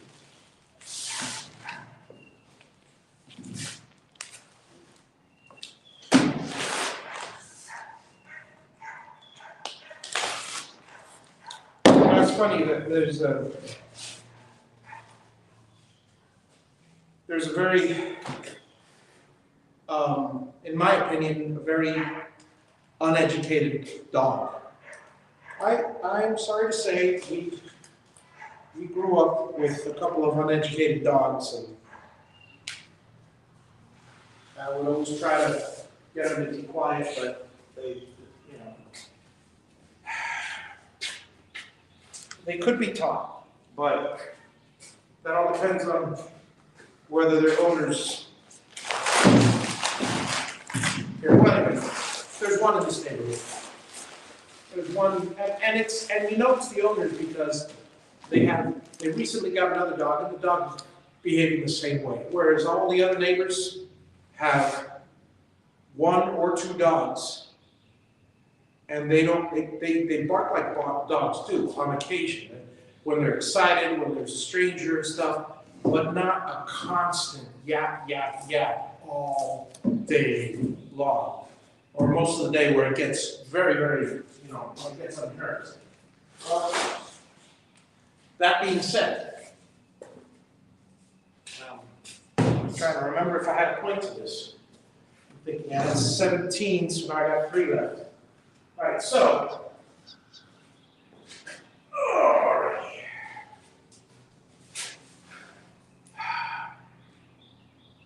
There was a point, and I must have forgotten it. Oh, I remember the point now. Okay, so the point is, every now and then, the dog starts barking. It only barks once or twice, or one of the other neighbors' dogs. And I hear bark, bark. And I'm a big fan of the movie Groundhog Day.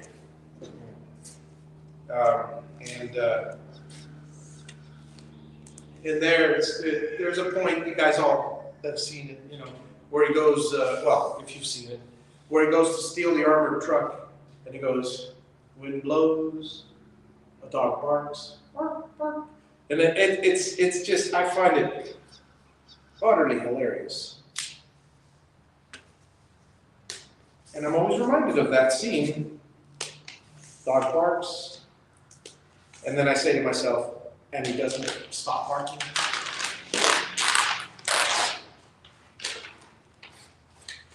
Elephant skin. Gotta love it.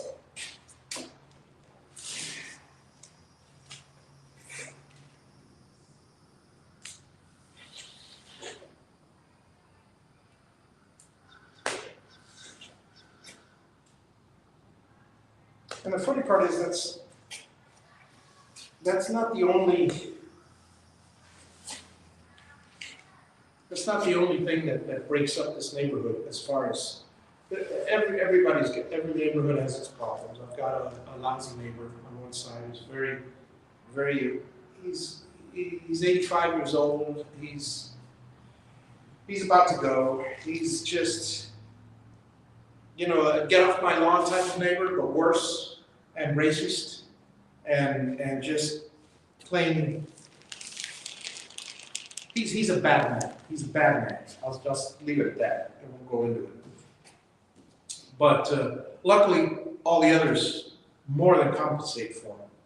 They're all wonderful. All the other neighbors are fantastic. Um, and I won't mention any names, but there's one who's a contractor. He's we start a conversation every now and then. One I don't know very well. He works at Disney. He's laid back. Another one, good friend of mine. We've become very close, and he and his wife come over when my wife's here, and we share a fire. He comes over 2 or 3 times a week to check up on me and just to hang out and just catch up and sit. I wish there were more like him. He's fantastic. And the other two, the typical, talk over the fence kind of neighbors. And one of them is, it's funny, man.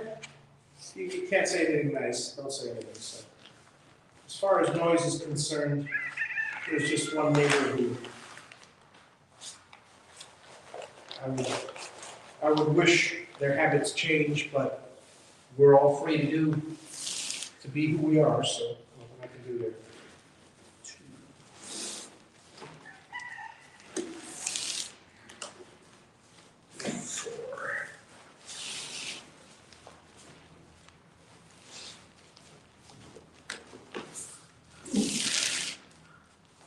It's heavy now. 6, new roll.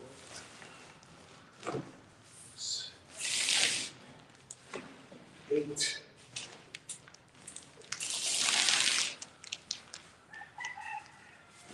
10. 12. 14.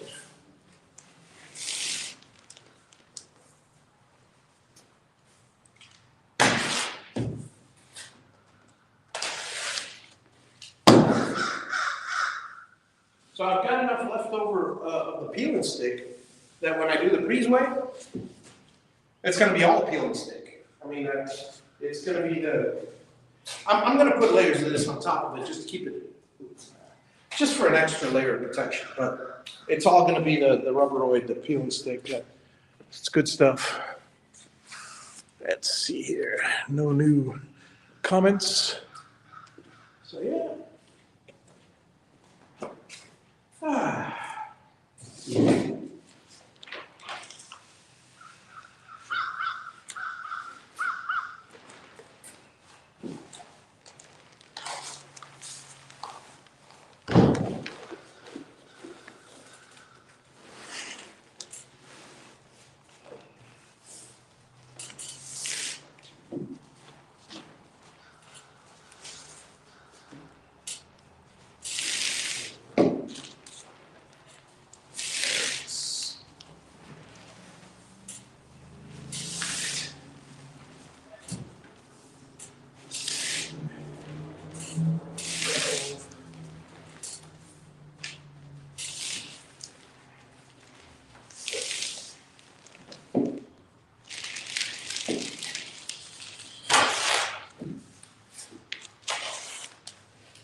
I believe I got 2 left, but let me double check. 6, 1, 2, 3, 4, 5, 6, 1, 2, 3, 4, 5, 6, 18, 19. I got 1 left. Oh boy. Yay! Yay!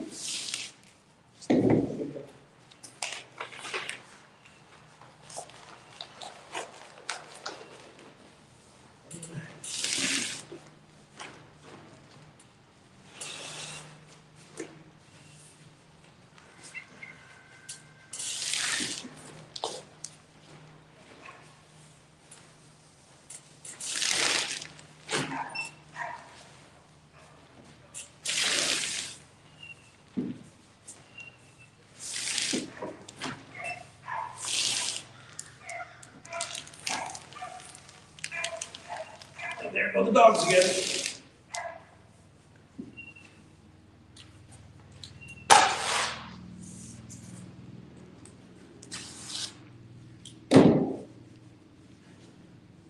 Yeah, but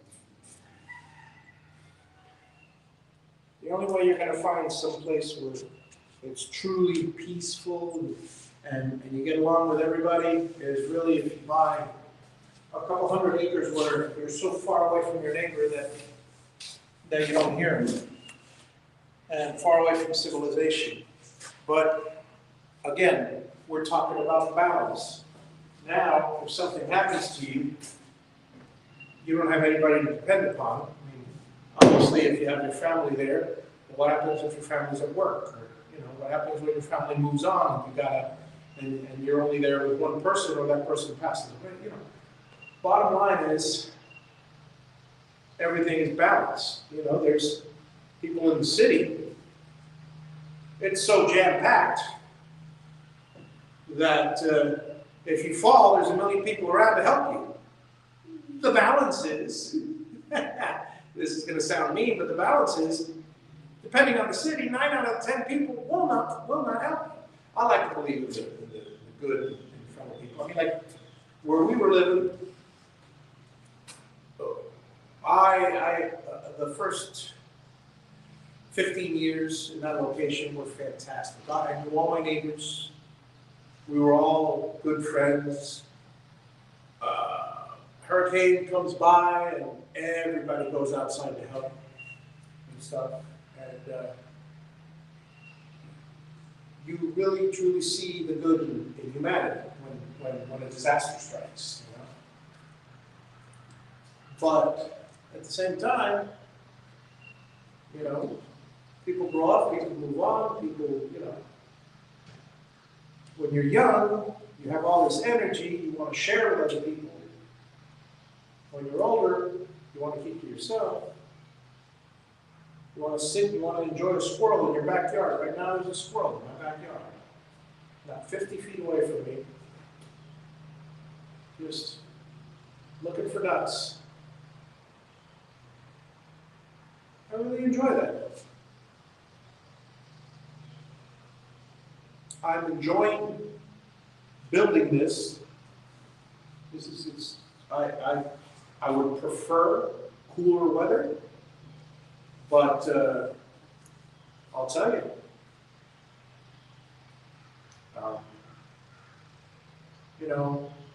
pride goes before the storm, as they say, I am the balanced level of pride for this house, because, I mean, I formed the, well, you guys all know, you've seen all my videos, you've seen it from the beginning. I formed I did the batter boards, I cleared start with the beginning. I cleared the land, cleared the rotten trees that were here. Boy, that was a lot of chopping that year. And I've landscaped and evened this out. I've loaded it with fill. I excavated all the trenches. I did all the plumbing work. I did the whole entire form work for the concrete. I mapped out all the lines for all of these things. I half remember because it feels like it's been so long ago because I've done so much. But it's a good feeling, and I remember the video. Every now and then I go back and watch the videos and I go, wow, I'll look back on the block work that I did, and I go, man, I did a lot. And half of it you haven't seen because I haven't published it all yet because it's unedited. Some of it is in lives, some of it is just in raw footage that I haven't gotten to yet. And then eventually, after the house is done, that would be one of my first projects. But I mean, I've measured the windows. We put up the trusses with a couple friends of mine and a crane. Well, no, I did it all by myself. These I did with a couple of friends and a crane, the big ones, the 55-footers. But the 20-footers, the 25-footers, that was all me. And the ones on the end was on me, and the ones in grandma's, I call it grandma's room, it's the mother-in-law quarters. That was on. 180 pieces of sheeting up on the roof. That was me. That felt good. It feels good to think. It feels good and look back on it. And why does it feel good? Number one, it's not an issue of pride. It's partially pride, but it's an issue of I wanted to see if I could do it. I had it on my bucket list to do it. I knew I could do it. It's a combination of all of those. And the most important part, I did it. Because there's a lot of people out there, you know, they say it you hear it all the time, the road to hell is paved with good intentions. Oh, I could do this. Oh, I could do this. Oh, I could do that. I could do that. There's a lot of stuff I could do. But there's a lot of stuff I've done. And that's the part that is probably most gratifying. Is that it's not, I could build this house. I've worked in construction so many years, I knew I could build this house. But I hadn't done it yet. And I still haven't finished, so I'm still on it. But, you know, the roof, I wasn't planning on doing the roof. The sheeting, I wasn't planning on doing the sheeting. But they were out at outrageous prices around here. Because of the market and the way it is, they wanted $22,000 to sheet this roof. They want $50,000 to do the underlayment and the roofing. What's it costing me? $5,000. A roof on a 3,500 square foot house for $5,000. Come on. That is the last piece of the puzzle. That is the last reason that I'm doing it myself. And one of the most important is I wouldn't be able to do it otherwise. I would not be able to afford this house if I didn't do it myself.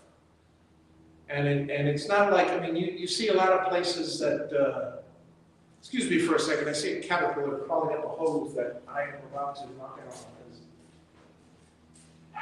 They're just driving me crazy, it's that season.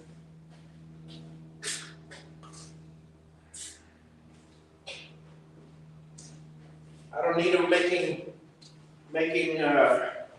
and these are not butterfly caterpillars. These are moths, and they infest the whole. I wouldn't mind the caterpillars, and I'm sorry, squirrel. It distracted me, but I wouldn't mind the caterpillars if they would form a net, form a cocoon, blossom, eat their cocoon, or leave it, but the cocoon becomes basically as hard as a rock and stays there wherever they leave.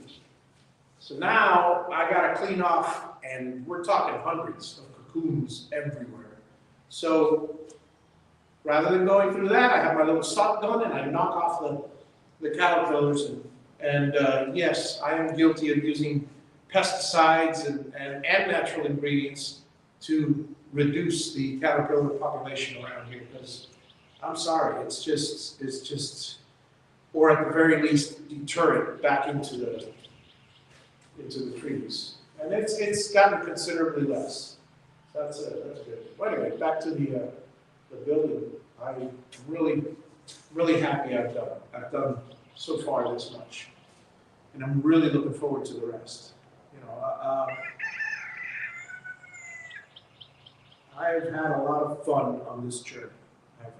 I don't want to call it fun. I've had a lot of joy. I've had a lot of joy on this journey. There have been sacrifices. I mean, I miss my wife dearly. I can't wait. Finally, June, she's here for good. And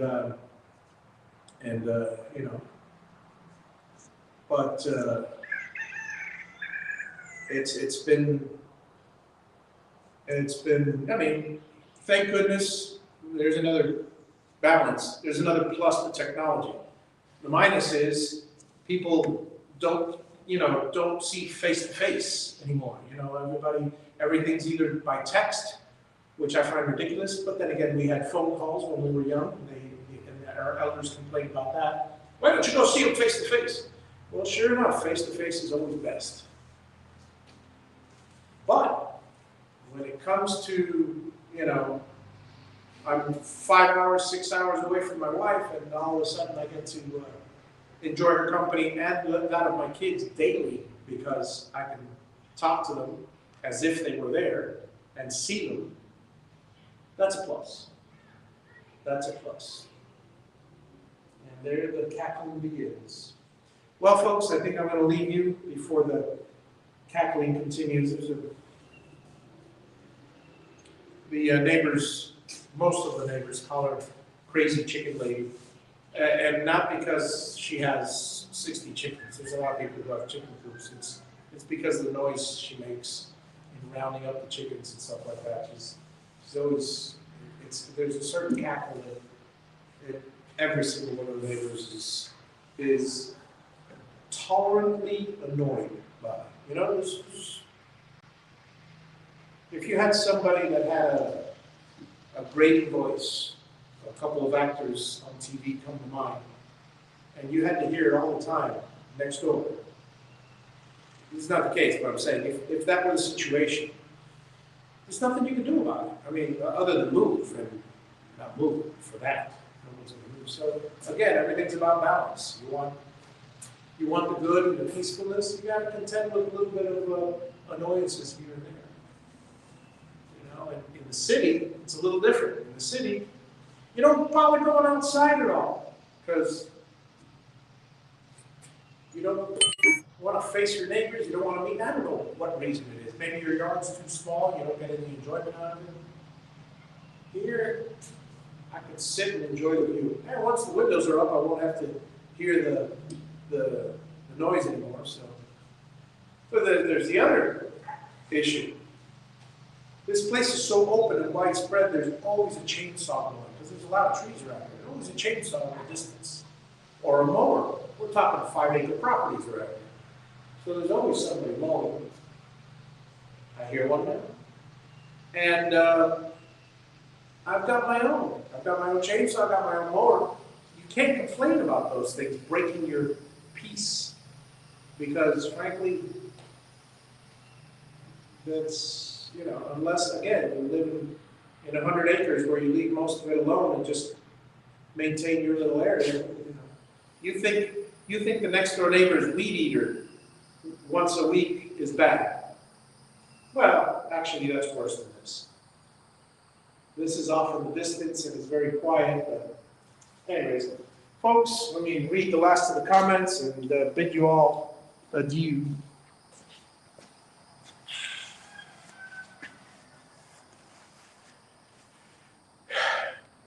Thanks, Al. Let's see, from back in the day, it was balanced. Yep. So, yep.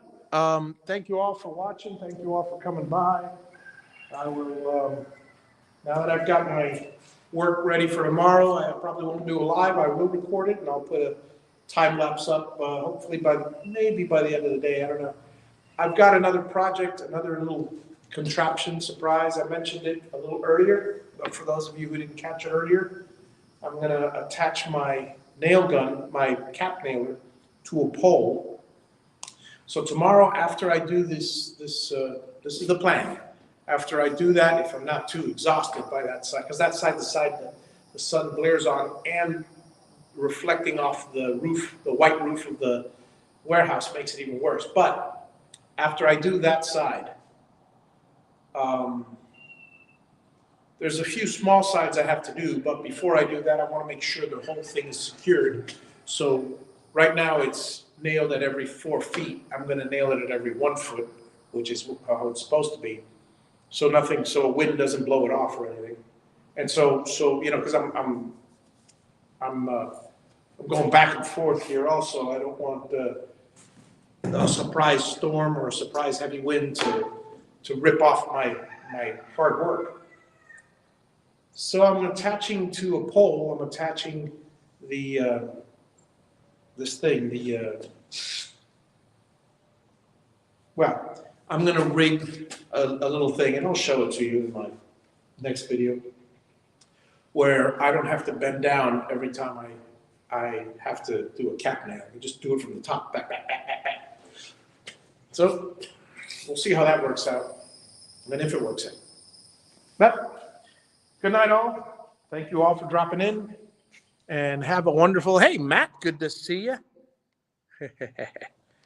Yeah, just caught the tail end of it. So I will see you guys later. Let me just flip over the camera to the other side. And there we are. And there's my background is the, I don't know if you can, maybe I'll get a better, it's a little bit better there, the light adjusted to it. And off in the distance, you see my lake. And here's stuff. And there's a squirrel running around there, back and forth. It's been back and forth, so it's kind of fun. Anyway, thank you all, folks, for dropping in. This is my back window. This is open. This is actually my back window. Let me give you a quick tour without the walls in it. The walls are not in yet, but let me swap the camera once more. For those of you who just came in and are unfamiliar, this is the place. Okay, this is one room. This is the Jack and Jill bathroom. The two rooms have a bathroom in between. So there's the bathroom window and this, whatever, shower, sink, and bidet and all that stuff. There's the second room. This section here is the another room. This is actually bedroom number 3. Bedroom number 4. This is bedroom number 2, and this one is. Yeah, there's a whole bunch of stuff in there, and then right here, there's a door here that goes into the bedroom, and it's got its own bathroom, which there will be a door on this side for that bathroom. This little section here, is a guest bathroom. It's a half bath. There's a sink there on the corner, and there's a toilet, and that's a half bath for visitors. In the middle, you can't see it, but AC is here. That's the AC drip drain. You got the whole linen closet, and you got a line here, and you got a line here. It's kind of like a triangle that separates this hall from the kitchen. And there's the kitchen counters all along this. There's a doorway around here. There's a kitchen counter. And then the wall that's over here from the corner of the table down only extends like halfway. That separates the kitchen, the dining room in the back, and the entire huge window. And there's a French doors there. This is the whole living room. And it goes to the entrance door right there with it's an 8-foot entrance door with that actually goes to just a walk-through dining room kind of thing. Then you walk into here, and you'll see my wonderful new lift. Well, new old lift, used lift. This area here is Carrie's office. It's about 18 by 18, so it's a rather large office. This is the okay. So we have our. There's a wall here. There's a door in the middle. There's a kitchen, rather a bathroom sink here, double sink here. That's a toilet over there and bidet. That's a jacuzzi. That's a shower. So this is the whole bathroom. It's a very rather large bathroom.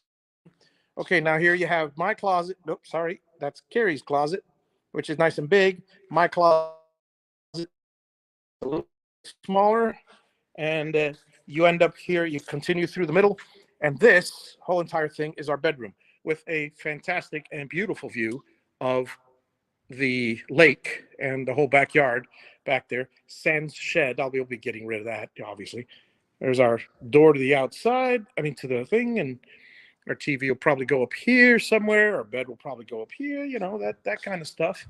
And that is the house. Then you have a walkway over here to right now nothing, but there will be a hole in that soon. So this is a walkway. This will be a covered walkway. Eventually, it might be enclosed, but not now. And then this is my incredibly large 80 by 100, or sorry, 40 by 80 shed. That little section there, I say little, it's 16 foot wide, it is a 2-car garage. And that's about the only section that's closed off from the rest of this. There will be a pathway straight to the 2-car garage. And then there'll be a door to go into the main area. There's a 12 by 12 door on that side, so I can bring in my RV when there's inclement weather. And on that end, there's a 10 by 10 door. And that is the trusses are, these are about, okay. The entire house is roughly 65 by 65. These trusses are a little shorter than 65. They're 60 foot because they're short of the edges that pop out on there and over here. So if you look at it from the outside, let me give you a little tour on the outside here. So this is the and the stuff that's fluffy. I just haven't nailed it down yet, but this is the mother-in-law room and bathroom that stick out, and there's the dining room, there's the entrance, so these are the longest, these are the longest trusses. There's some extra trusses that go from here to here for this room, but these are all 60 footers. These all go this way, and they are 25 footers, and there is a custom. These are not 45, but I call this the stop sign because there's these 3 bay windows. Go on the opposite side, there's 3 other bay windows. So from the top, it looks like a very long stop sign. So this side of the house, which is the master suite, from her office, bathroom, closets, and master bedroom, that's all ours. And the rest of the house is the rest of the house. We got, like I said, mother-in-law room, and then the 2 kids' rooms, and the middle, which you could call it a grand room, grand living room, or whatever, because it goes from the beginning. Look at that view. When you open the door, you can actually see the back door and the lake. So this is a fantastic vista. At least I hope it is. And that's, that's the long and the short of it. When I eventually, well after the house is built, when I finish the work on my shop, which is a whole other project, I will definitely give you a tour of the shop. But until then, which is how this all started. This all started because I wanted a shop, and I wanted a bigger shop. So my wife said, "What do you need?" And I said, "We need a bigger place." And I said, "What do you think of Central Florida, next to the cousins?" I said, "Yeah, I love it." And it's partially I love it, and partially I'd like to get the heck out of Dodge, as it were. So working on the rest. Pretty soon, you guys will be seeing me on the roof quite a bit because let's switch cameras again here. Because, frankly, ready? The probably uh, I've got a lot of moving to do back and forth from Miami, and aside from building the house, there's a lot of things going on at the same time. But the priority right now is the roof, and this week I should be done with the underlayment. So I'll be able to, but I have to sometime within the next week or two. I have to take a trip to Miami. I don't know whenever it happens. So most likely, I don't know. Sometime in early April, I'll probably call for inspection for the underlayment, and the rest of April will be me on the roof nailing shingles. So, and it's And if today is any indication of how hot it was, today was 92 degrees. I was up there for, according to the camera, 37 minutes. I got what I wanted to get done. In fact, I'll show you what I got done today, which is, let me walk a little bit into my backyard.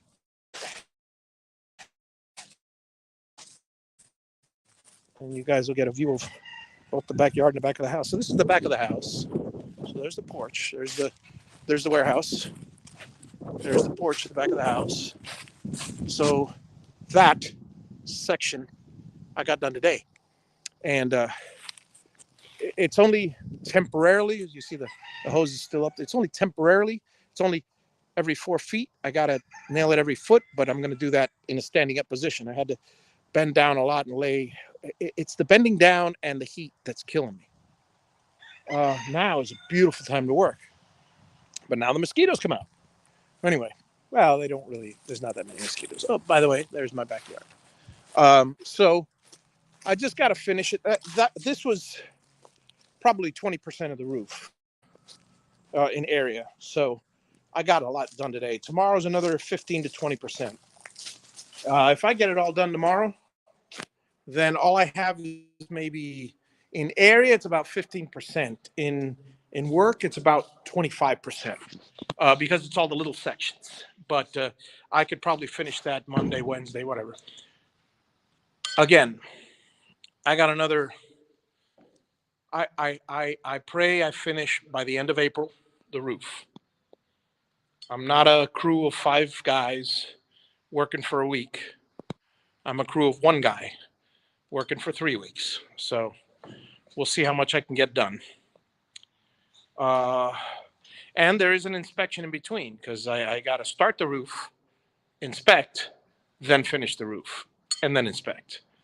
But once I finish the roof, that's it. I don't have to be up there. Well, yeah, Christmas lights stuff, but and the soffits. I do have to get up on the soffits, but I don't have to be moving around scaffolds anymore, and at least that'll be good. Anyway, that's that.